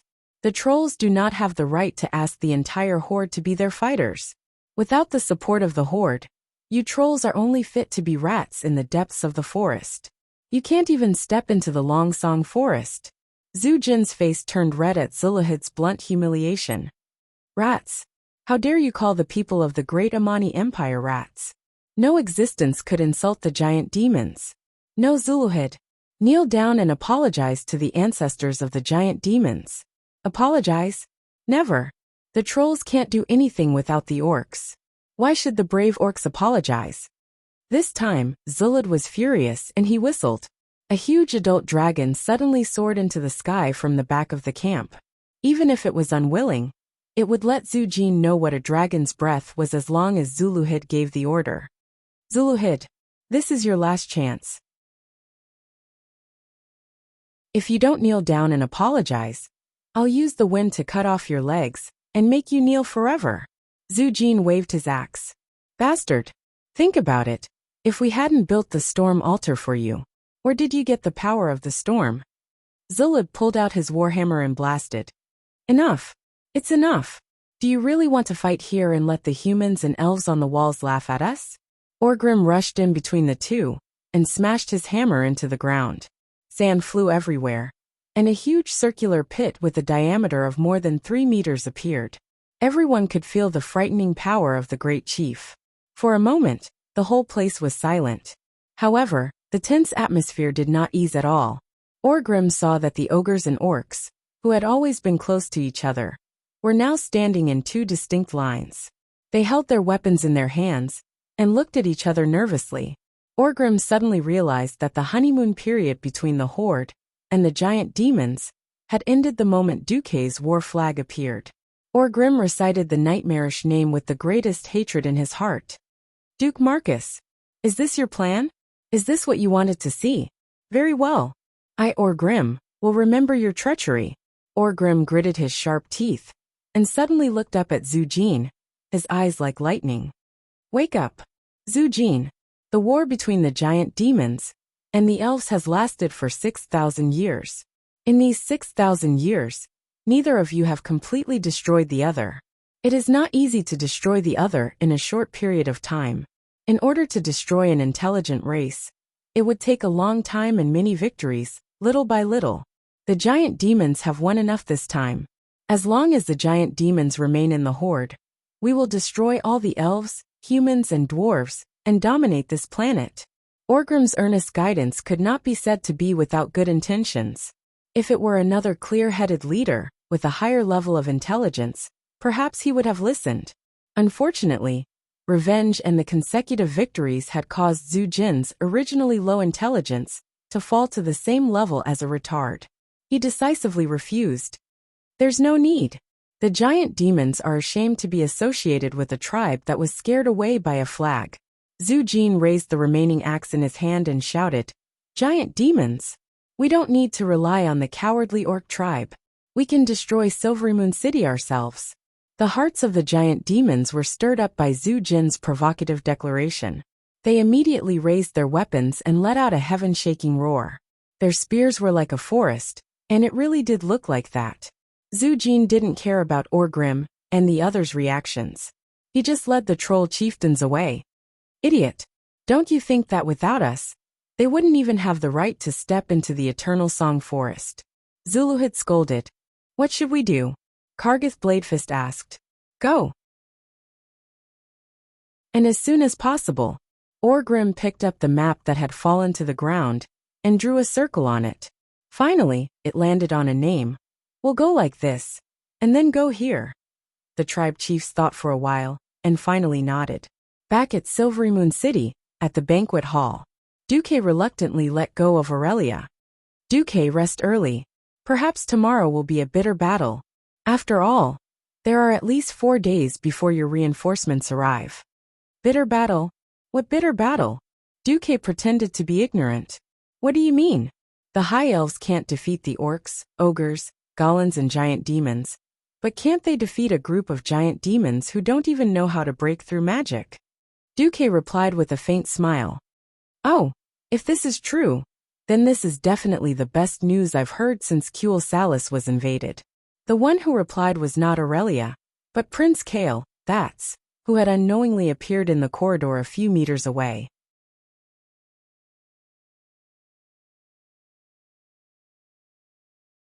Chapter 395. Raising his hand, the prince bowed apologetically. "I didn't mean to eavesdrop on your conversation. I just happened to hear it when I came over." Aurelia shrugged, indicating that she had already sensed it. "It's okay. I don't mind." The prince immediately asked anxiously, "Is this the hunt you were talking about?" "Yes. If I'm not wrong, my appearance was enough to make the chief of the tribe, Orgrim, give up on attacking Silvermoon City and ask the trolls to leave with the tribe. But Orgrim obviously underestimated the trolls' hatred, madness, and stubbornness towards the elves. So the division of the tribe is almost inevitable. At the earliest, the main force of the tribe will leave tonight, leaving only the trolls to continue attacking Silvermoon City." Duque's words made the eyes of the prince, Aurelia, and the 3 windrunners in charge of eavesdropping immediately brighten. "Really? 1 man and 4 women?" 5 voices almost at the same time. F***CK, Illyria was his rumored girlfriend. Forget about his rumored future sisters-in-law eavesdropping. They even gave themselves away together. What the hell was this? Duque was very embarrassed. Duque could only pretend that he was not talking about love and communicating with Aurelia. With a businesslike expression, he raised the wine glass that he had placed on the balcony railing. "Yes, a hunt. Consider it a small gift from me and Kale. That's as a witness of friendship." "Awesome. Too awesome." Kale that's eyebrows almost stretched to the side of the door frame in joy. Of course, this was an exaggerated figure of speech. Don't believe it. But the prince's joy was not simple. Kale, that's had lived for more than 1,000 years. And he had also been an idiot for more than 1,000 years. He had always been a perfectionist, and he had always lived in the gap between responsibility and glory. He was afraid that if he did not do well, he would not be able to be a role model for the elves. So Kale, that's had always been more demanding of himself than a Virgo's perfectionist creed. Ever since his army was defeated, he had been under too much pressure. Even if he did not want to listen or ask, he could still hear the criticism of his subjects from time to time, and feel the resentful gazes of the families of the fallen. Those were the lives of 20,000 high elves. Just like that, the hopes of the clansmen were destroyed by him. Perhaps he could use various objective circumstances to explain this defeat. But to him Kale that's, This was the worst first battle he had ever had. A defeat was a defeat. No matter what explanation he used, this was a stain that he Kale could not erase. A stain that would accompany him for life. For the past few days, he had been trying his best to cheer himself up, comforting and encouraging himself. However, his mental exhaustion was getting worse. He really didn't know when the mountain-like mental pressure would crush him. Just when he felt that he couldn't take it anymore, and was about to collapse, Duque actually said that he would give him a great credit. Even if he knew that Duque would get the most credit. But his heart couldn't help but jump for joy. That's right. Even if it was a victory without doing anything, it was 10,000 times better than not winning. On the other side, Aurelia also tactfully resolved the prince's embarrassment. His Highness Kale is an excellent prince. Unfortunately, the situation forced him to put an excessive burden on his shoulders too early. If it was done step by step, His Highness would definitely do better. Yes, that previous battle was a pity. To let a dumb guy with no military experience. Dumb guy. Kale was puzzled by this title. Duque, this bastard, was seriously making up a big truth that even he didn't believe. In my hometown, it's customary to add the word Z to the first word of a man's name to form a nickname for him. That's why I'm used to calling Kale dumb guy. Sorry if you don't like it, I can. No. I like the title dumb guy very much. Kale voluntarily entered the dumb guy mode. Please go back to the previous topic. Well, even the gods couldn't save him. Why do humans have knight candidates and reserve soldiers? It's the same logic. To suddenly let a dumb guy who has never commanded an army command 20,000 people. To be honest, it's not your fault. It's the council that forced you to take the position of commander. Kale frowned slightly. But Duque, you don't seem to have any battlefield experience before? No. I do. When I first became an earth mage, I commanded a dozen mercenaries to deal with the gnolls. Then it was the fishmen and the nagas. Then I led the most experienced Sir Lothar, and more than 200 elites to raid Karazhan. Then I organized the defense of a district in Stormwind City. Duque continued to speak the big truth with a serious face. Duque had indeed climbed up step by step, but his miraculous performance in suppressing the tribes was all because he was familiar with history, as a transmigrator. Anyway, it was enough to fool the inexperienced Kale. Aurelia didn't think there was anything wrong with it. So dumb guy, what you need the most now is a mentor, who can give you actual combat experience, and guide you to deal with the tense situation in front of you and achieve victory. That's right. That person is your brother, me Duque. It sounded very mysterious and full of a sense of deception. Unfortunately, Duque's battle record was too frightening. And the momentum of repelling an army with one flag was too awesome. Kale had to believe it. If there was anything that overwhelmed his last bit of hesitation, it was undoubtedly the good news from the messenger. Your Highness. Good news. There was an internal strife in the tribe just now. The main force of the tribe, mainly orcs, is withdrawing from the camp. Only the trolls are left. Kale and the others were all shocked. Kale looked at Duque again, his eyes filled with almost fanatical worship. Duque revealed a mysterious smile. What did I just say? Kale completely ignored it. He directly bowed his head and said in the most humble tone, Duque. No. Mentor Marcus. Please teach me how to win a battle. Duque hurriedly helped Kale up. There's no need for honorifics. I'm your friend, so it's not a problem for me to give you some pointers. As long as you listen to me, I guarantee that you'll get rid of your decadence. Really? Yes. The first thing you have to do is wait for the main force of the tribe to leave. Then, before my reinforcements arrive, just rely on the elven troops to deal a heavy blow to the troll main force. What? Kale immediately lost his voice. Please have some confidence in yourself, okay? You're now facing a troll army that, except for a few leaders, doesn't know magic at all and can't fight against magic. Didn't you high elves use magic to oppress the trolls for thousands of years? What you did in the past, just do it now. I'll teach you how to deal with the powerhouses on the other side. Duque patiently guided. Oh no, patiently instructed the dumb guy.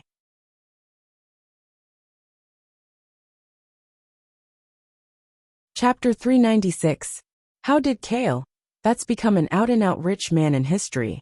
From a handsome prince who was loved by everyone, had flat tires, and admired by tens of thousands of people, he had become a villain boss that everyone wanted to kill. Even his own people didn't like him, and everyone wanted him dead. This was a very long and complicated story. Of course, this could be attributed to many objective factors. For example, when Kale that's took over the High Elves' blame, it was during the destruction of Kuel Salis, the destruction of Silvermoon City, and the death of his father and the Silvermoon Council. As the only high-ranking member who survived, Kale that's had no choice but to come out and carry the flag. The times could create heroes. If Kale that's really had an indomitable will, he might really be hero material. Unfortunately, not every hero was called Lothar, and not every hero had the will, strength, and luck to restore the country. The biggest reason why Kale that's could not rise again from the righteous path was his lack of willpower. In the first half of his life, he had not suffered any setbacks at all. He also wanted to work hard and deal with the challenges. Unfortunately, because of the restrictions of the council on the royal power, the council spared no effort to obstruct Kale that's growth. Even though Kale that's had practiced powerful magic, he was still a prince who was like a flower in a greenhouse. On the surface, he looked perfect, but in fact he was very easy to fool. This was why he had led his people away from the righteous path, because of a small conspiracy and a small trick by Queen Naga Vashj. Duque had guessed correctly. At this moment Kale that's was definitely under a lot of pressure. Those who are capable must lead their people to stand up and fight. This is an unshirkable responsibility of the Sunstrider royal family. You are the only heir of the Sunstrider. You must bear this responsibility. Anastrian's strict teachings had made Kale that's feel like he was walking on a single log bridge connecting two cliffs for a long time. This failure and the death of 20,000 troops had directly broken the single log bridge in Kale that's heart. However, at the moment when Kale that's was about to fall into the abyss of his soul, if someone inadvertently or intentionally extended a helping hand, they would receive a compromise from the bottom of their heart. Just like that, Kale that's dominance and influence over the High Elves was unknowingly stolen by Duque. In reality, Kale that's had completed a spiritual escape with a joyful and relieved state of mind. Perhaps he didn't realize it now, but once he encountered a similar desperate situation in the future, Kale that's would unknowingly trust Duque and become dependent on Duque. The system genie jumped out. Host, I have to say, you are really despicable, and shameless. Shut up. In history, because a certain Grand Marshal of the Alliance was an idiot, most of the High Elves went to the tribe and became the most attractive people in the tribe. Before Duque's transmigration, more than 40% of the Horde players were Blood Elves who were descended from the High Elves. From this, it could be seen that the Blood Elves were the only scenery in the tribe where most races were vicious and affected the appearance of the city. The High Elves had all kinds of bad habits and arrogant habits. But Duque still didn't want to leave the High Elves to the tribe. Duque was trying hard to bluff Kale. That's trying to keep the High Elves from going astray. Of course, in the eyes of Aurelia and her sisters, Duque could be said to be great. The next day, the main force of the tribe really withdrew. Wash your necks and prepare to die. Despicable long ears. The Amani clan will become your gravediggers. Hurry up and surrender. This way, we can at least give you a quick death. The trolls shouted as they continued to torture and kill the elven captives. Kale that's had the urge to stuff a pyroblast into Zhu Jin's mouth as he looked at the giant demon army, which was small in number, but still arrogant and clamoring non-stop. Duque reminded Kale that's, calm down. Kale, if you lead the army and rush down now, you can at most kill a few thousand trolls. The remaining trolls will either quickly return to the embrace of the tribe, or they will run around the entire Long Song forest and continue killing your people. Even if you go down immediately, you still won't be able to save those people with axes on their necks. Their deaths are not your responsibility, but the Silvermoon Council's. Duque didn't even blink as he diverted Kale that's anger. Alright, we'll follow your suggestion, Duque. We'll show the enemy that we're weak. Just half an hour ago, K.L. Vats, as the chief commander of the city defense, had personally announced Duque's suggestion. Show the enemy that we're weak. Before the orc army of Orgrim rolled out of the Longsong forest, they definitely couldn't hurt the troll army. Thus, the following scene happened. The gates of Silvermoon City opened, and hundreds of giant arcane guards over 5 meters tall and weighing over 5 tons charged out under the control of the mages. Following the arcane guards was Aurelia's rangers. Arcane guards. The trolls had no lack of experience fighting against these giant magical creatures. In fact, the Amani trolls all knew the terror of these giant constructs. But today something seemed different. A mossy troll raised a giant warhammer and roared, dodging the arcane guard's huge fist, and smashed the arcane guard's bluish-purple arm joint.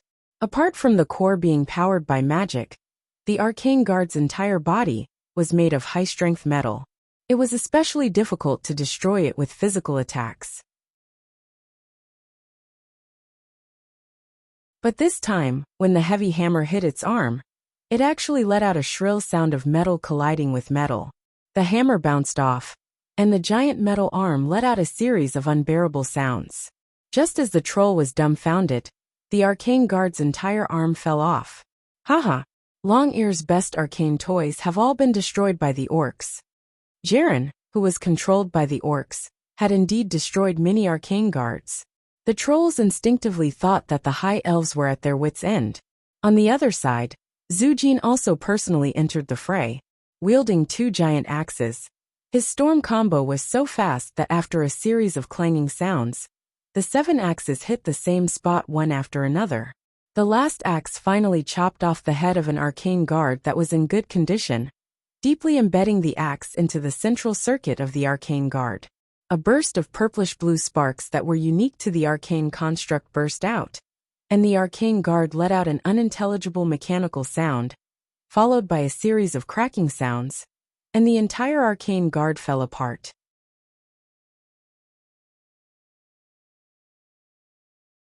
Chapter 397. In the forest not far from the battlefield in front of Silvery Moon, a few orc scouts were watching the scene unfold before them. The mystics of the horde were mainly warlocks, with shamans as support. All the twin-headed ogre mages were pure elemental attack mages, unlike the humans in the Dalajan kingdom, who had spent more than 2,000 years to develop a complete magic civilization. The horde did not have magical communication. In terms of sending messages, they were still in the era of running and messengers. No one in the horde felt that there was a problem. In fact, Orgrim was already very satisfied with the addition of the Red Dragon to the team of messengers. Now these scouts quickly got what they wanted. When the scouts caught up to Orgrim, they reported to the chief how the High Elves had easily and effectively sent the unsteady arcane guards to their deaths, and how the High Elven Rangers had accurately dodged the rain of javelins that were almost invisible to the naked eye. In the end, the trolls had won the battle. Orgrim let out a long sigh. Someone will have to pay a terrible price for their stupidity. Before it was us, now it's the trolls. But at least I can confirm that Silvery Moon is indeed under Duque's command. The chieftains who were walking slowly beside Orgrim all nodded their heads, as if saying yes. Duke's expression of approval was that's King Sinister. If the elves had heavily injured the trolls after the horde's main force had retreated, Zujin might have woken up and come back pitifully to the horde. That way, even if Zujin was useless, he could still bring 20 to 30,000 trolls who were good at throwing javelins. Unfortunately, Duque did not give Orgrim the chance. As long as the orcs did not leave, Duque would suppress the high elves and not lay a hand on the trolls. Didn't the trolls want to win? Here, I'll send you some useless toys to dismantle every day to fool those silly trolls into thinking that I can really win. But the horde could not wait. Orgrim did not know how long Dogram Hellscream could last. Moreover, Duque's reinforcements had already started to enter Longsong Forest. They maintained a safe distance of at least 150 kilometers from the main force of the tribe, and took a detour from the west side of the forest towards Silvermoon City.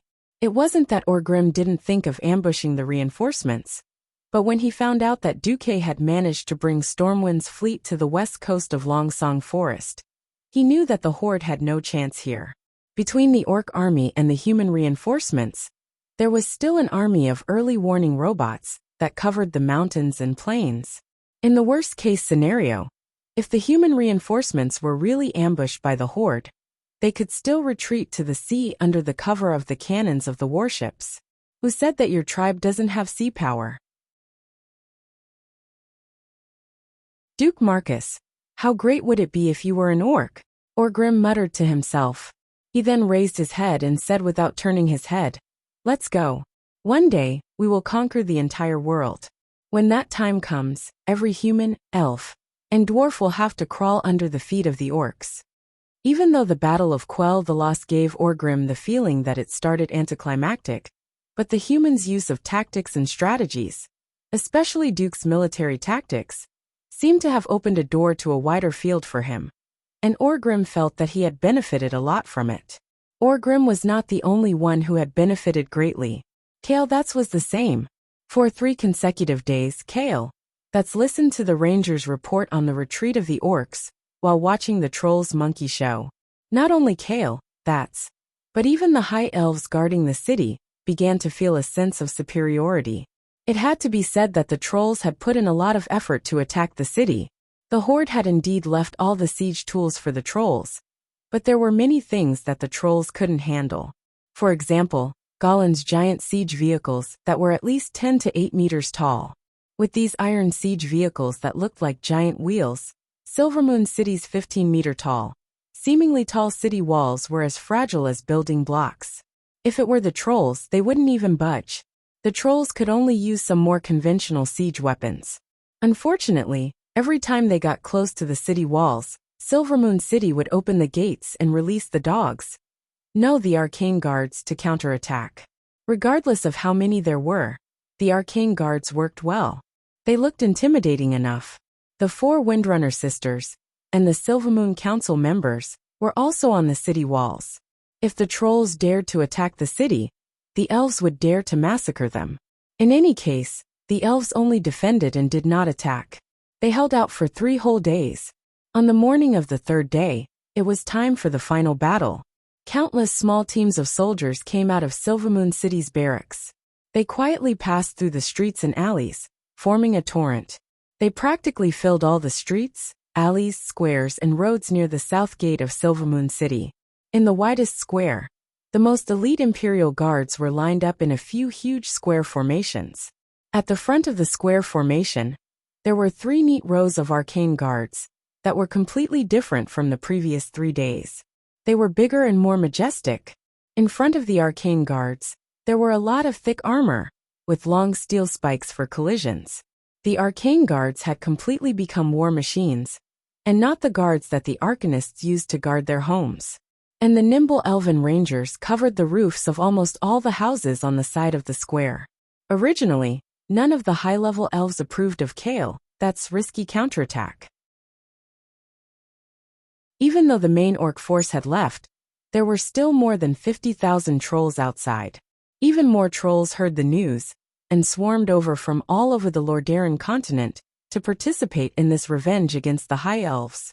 But when Duque secretly brought a Nastrian in Kale, that's to a forest to the west of Silvermoon City, the Sunstrider father and son immediately understood Duque's intentions. The 800 Griffin Knights led by the Wildhammer Dwarf King Kudrin was the greatest insurance. If anything really happened, these griffins could definitely come out at the critical moment to teach the trolls a lesson. Wasn't this kind of easy victory the best way to restore the reputation of the Sunstrider Wang family? Leaving a few trusted aides by Kudrin's side to act as liaisons and surveillance, the Sun King brazenly pushed for this great counterattack. Wah! The rhythmic sound of the elven horn stunned Zhu Jin, who was preparing to attack the city. The gates of Silvermoon City opened once again. Unlike the previous few times, as if afraid that the trolls would take the opportunity to rush in, only one gate was opened. This time, all 7 gates were opened. Like water slowly overflowing a dam, the High Elves' torrent rushed out of Silvermoon City. Every troll was dumbfounded.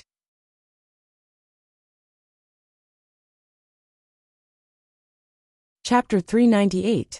The first to bear the brunt were the modified arcane guards. The trolls began to doubt their eyes when they saw the arcane guards, that were completely different from the elves. The elven arcane guard had soft curves all over its body. Apart from its huge fists, when the arcane guard was motionless, it looked like a huge sculpture. The modified arcane guards were filled with a primitive and barbaric style. Their arms, elbows, shoulders, chests, calves, and knees were all covered with hard steel spikes that were at least half a meter long or sharp crescent-shaped blades. He had completely become a killing machine. The arcane constructs at the very front completely ignored all of the trolls' projectiles. The metal javelins and catapults bounced off as soon as they hit the trolls. The hammer-dismantling Gundam, that had worked thousands of times before, could not find a place to attack now. A few brave trolls charged forward, but the charging elves did not even spare them a glance. Every elf stared at the trolls as if they were idiots. That was the truth. The sledgehammers were stuck in the dense spikes of the arcane guards. It was wishful thinking to hit the joints. As a result, the trolls were directly hit by the arcane guards. They were definitely lucky to be sent flying, with a few broken ribs and vomiting blood.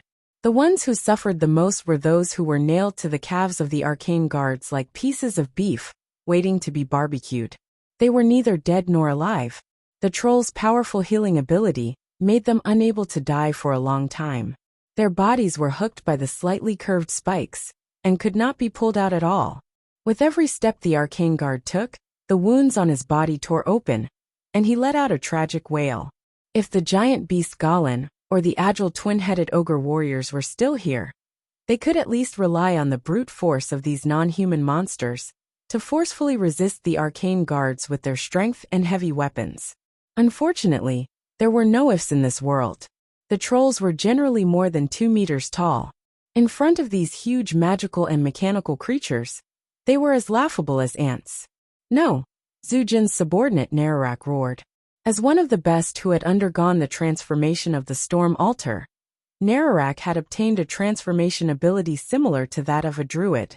With a roar that sounded like it came from ancient times, he turned into a giant bear that was more than 6 meters tall and weighed at least 5 tons. The giant bear was charging. It was an unscientific combat technique based on the warrior's charge skill. The huge and sharp bear claws dug a deep ravine on the ground that was deep enough to fit a person's calf. The huge and exaggerated figure left a stream of light on the ground. Wild assault. Using its extraordinarily thick fur, Nararak's bare paw smashed the spikes and blades on the arcane guard's body before smashing the arcane construct's joints. After the giant arcana guard collapsed, it seemed to be struggling to get up. In the blink of an eye, the giant bear had smashed the arcana technique core with its claws. On the city wall, Kale that's frowned. Duque's voice rang in the prince's ear. Let Saladre and Segunar go up with 2 healers. Send a team of elite rangers, or mages to take care of the rest. Kale, that's did as he was told, and the effect was immediate. Nararak, who had a particularly powerful impact, was immediately restrained. The prince's 2 strong hands were just in time to restrain Nararak. At this time, another troll that could summon hurricanes and lightning appeared. He was Eichelson, who had the resounding nickname of Eagle God. He destroyed 3 arcana guards with a powerful lightning strike, and then summoned hurricanes that easily swept away a large number of elven soldiers. Kale, that's face twitched as he looked at the soldiers who were sent flying into the sky and blasted into charcoal by the terrifying lightning strike. Duque snapped his fingers and summoned Aurelia and Servanas. Duque's instructions were simple and violent. Stand in the eye of the storm and shoot everything that has nothing to do with the elves. On the battlefield, rescue was like putting out a fire. Every moment of delay was the loss of dozens of lives. The Windrunner sisters leaped from the top of the high city wall and glided into the battlefield. After 7 or 8 quick and agile jumps, they faced off against Eichelson. Next, a few of Zujin's subordinates who had been strengthened by the Storm Altar acted for the first time.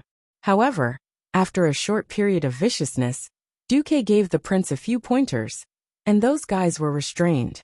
At this time, the way Kale that's looked at Duque changed. Duque's foresight was not enough to describe Eichelson.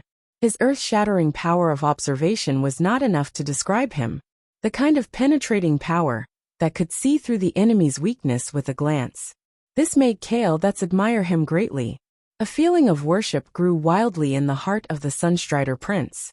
Kaisi, this is actually not a big deal. Actually, after Aurelia told me that Gul'dan destroyed the runestone, I rushed to the scene. After some research, I had already deduced 80% of the opponent's skills and strength, and had already thought of a countermeasure. The response I made after seeing it on the battlefield was just a supplement to what I've been thinking these past few days. Duque, I admire you. You don't need to admire me. You can do this too. As long as you are good at observation and thinking, you will be able to discover many things that you have been ignoring before. As long as you make more complete preparations than the enemy, the scales of victory will naturally tilt towards your side during the confrontation on the battlefield. I have learned from you. Kale that's bowed deeply to Duque. Duque gladly accepted it. The trolls had always been at a disadvantage when fighting against the elves. After the experts strengthened by the storm altar were restrained, the trolls were once again at their wits' end. The scattered spears thrown at the elven troops were mostly blocked by the ferocious arcane guards at the front. Less than 10% of the spears were thrown at the back. Even if a few elves fell occasionally, the soldiers at the back would immediately fill in the gaps. The enemies in front of them seemed endless, causing Zhu Jin to feel a sense of helplessness. In terms of numbers, the trolls definitely had the upper hand. However, when hundreds of arcane guards lined up in a row and pressed down with an earth-shattering momentum, it felt like the elves had become a true army. Although the trolls did not put down their weapons and escape, they could not help but retreat uncontrollably. They wanted to retreat from the plains in front of Silvery Moon back into the Longsong Forest. At least the complex terrain there could stop the huge arcane guard's charge. At least there, they did not need to face the astonishing momentum that could make the earth tremble.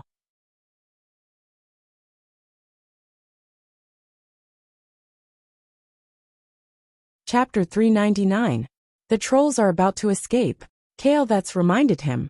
Taking the Amani trolls as an example, one of the reasons why the elves hadn't been able to exterminate them for thousands of years was that forest trolls were natural forest killers. This was especially true for someone like Zhu Jin. As long as he didn't want to be caught, he wouldn't be caught. As long as he didn't want to be caught, then even if the best rangers in Kuel Salis were sent to hunt him down, they wouldn't be able to catch him. Before Duque's crazy and unreasonable Yaorao army appeared, the war in the forest was a battle between trolls and elven rangers. For thousands of years, neither could completely overwhelm the other. Often, when there were too many trolls, they would rush out of the depths of the forest and seek death. When the trolls were killed, they would immediately scram back into the forest to recuperate. This kind of tug-of-war had been going on for thousands of years. Prince Kale, that's had also heard of the power of the Yao Yao. In terms of early warning, the Yao Yao was indeed powerful. Unfortunately, this annoying little fellow was too slow. In a full-speed pursuit, the Yao Yao was useless. Again, it was easy to break up and defeat trolls, but difficult to annihilate trolls. Compared to the sacrifice of nearly 200,000 soldiers and civilians, defeating a troll army that had lost the support of the orcs was far from enough to satisfy the elves' hatred. Kale that's was anxious. Duque shook his head leisurely. The way of a commander, in addition to looking at the overall situation and making the most beneficial choices for one's side, is to learn to read people and learn to wholeheartedly believe in experts who are proficient in certain areas. Experts. Everyone has their own strengths. Duque pointed at the fighting Sagunner. Brave and ruthless, the vanguard. Duque then pointed at Aurelia, who didn't forget to command and coordinate the four sides in the fierce battle. Able to fight and control, the general. Duque finally pointed at himself. Able to complete special tasks at special times and places, the specialist. With that, Duque chanted a string of incantations. When Kale that's first heard it, he instinctively felt that it was very familiar, because it was the incantation to activate the runestone array buried under Longsong Forest. However, When he listened carefully, he felt that something was amiss. From the middle part onwards, the incantation had been changed beyond recognition. Even if it was the same magical device, different incantations often corresponded to different effects. Kale, that's really didn't know how Duque knew about this incantation, and how he modified it. The prince barely understood Duke's incantation in the language of the high elves. He changed the word rise to sink, and deposit to release. However, more than 30% of the runestones had been destroyed, and most of the arcane energy buried under the forest had been used up. What else could Duque do? In Kale, that's expectations, it would be difficult to even make a fire with a runestone magic circle, let alone a flame that could incinerate 10,000 people. At this moment, in Duque's perception, the situation was completely different. Lines of data flowed down from Duque's retina like a waterfall, pouring into Duque's vision, and imprinting in Duque's mental world at the same time. A large amount of knowledge poured into Duque's head like a force-feeding duck. This should have been a very uncomfortable process, but when all the knowledge was crushed into fragments of memories and continuously rotated at high speed, like rivers flowing into the sea, everything changed. Importing geological data of Longsong Forest, comparing the geological conditions of the battlefield, feeding back the magic conditions into a data link, loading the strongest king terrain modification system. Authority supreme. Kale Vats, who was beside Duque, watched in astonishment as Duque's pupils gradually changed from deep black to the color of flowing mercury. A series of magic waves gradually appeared under his feet, as if the magic circuit on his body extended from his limbs to the city wall, and then from the city wall to the entire battlefield. How is this possible? Kale That's cried out in shock. As the ancestors of magic, the biggest difference between the high elves and the city wall was that they solidified the city wall of Silvermoon City with magic to prevent the wall from collapsing under the effects of high temperatures and low temperatures. Even the Sun King himself, who had built the city wall back then, could not allow his magic to pass through the city wall. This was because the city wall had been reinforced and solidified many times with magic. However, Duque did it. Boom!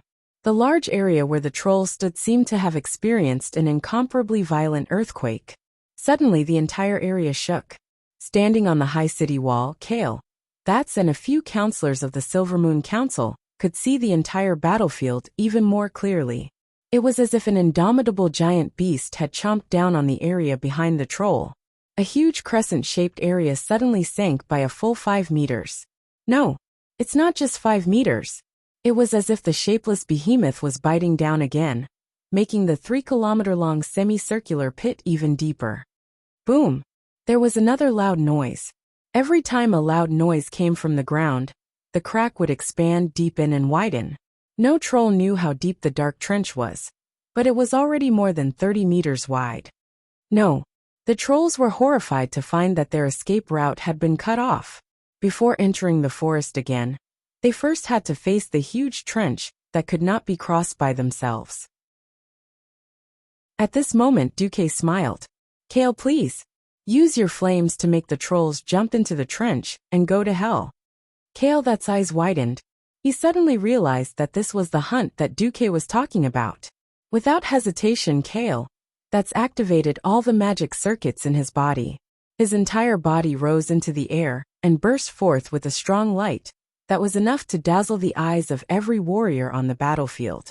The power of the flames that flowed out of Kale That's body was too terrifying. In just a few breaths, he turned into a huge and illusory fire phoenix. This huge creature that was burning with flames slowly floated down from the city wall. It pounced on its flame wings that were wider than the main gate of Silvermoon City. Every time it flapped its wings, it swept up blazing turbulence. Kale That's did not even have to attack. Just the power of the flames that flowed out was already like a flaming storm that could destroy half of the forest. The high elves watched as their prince flew over their heads, with a ferocious might that could overturn the entire battlefield. They immediately burst into loud cheers that could overturn the clouds in the sky. Long live the Sunstrider! Long live His Highness Kale That's! Kale That's activated all the magic circuits in his body, and the various magic treasures of the Sunstrider royal family on his body immediately shone brightly. He pushed his palms forward, and a wall of fire that was more than 2 kilometers wide appeared on the battlefield. You're tuning in to the Lee May's Sword of Destiny YouTube channel. We're so grateful for your support, and don't forget to subscribe to join us on this incredible journey through captivating stories. Your generosity through donations truly makes a world of difference, as it's the primary source of revenue that allows me to expand and enhance this channel for you. Thank you from the bottom of my heart for being a part of this adventure.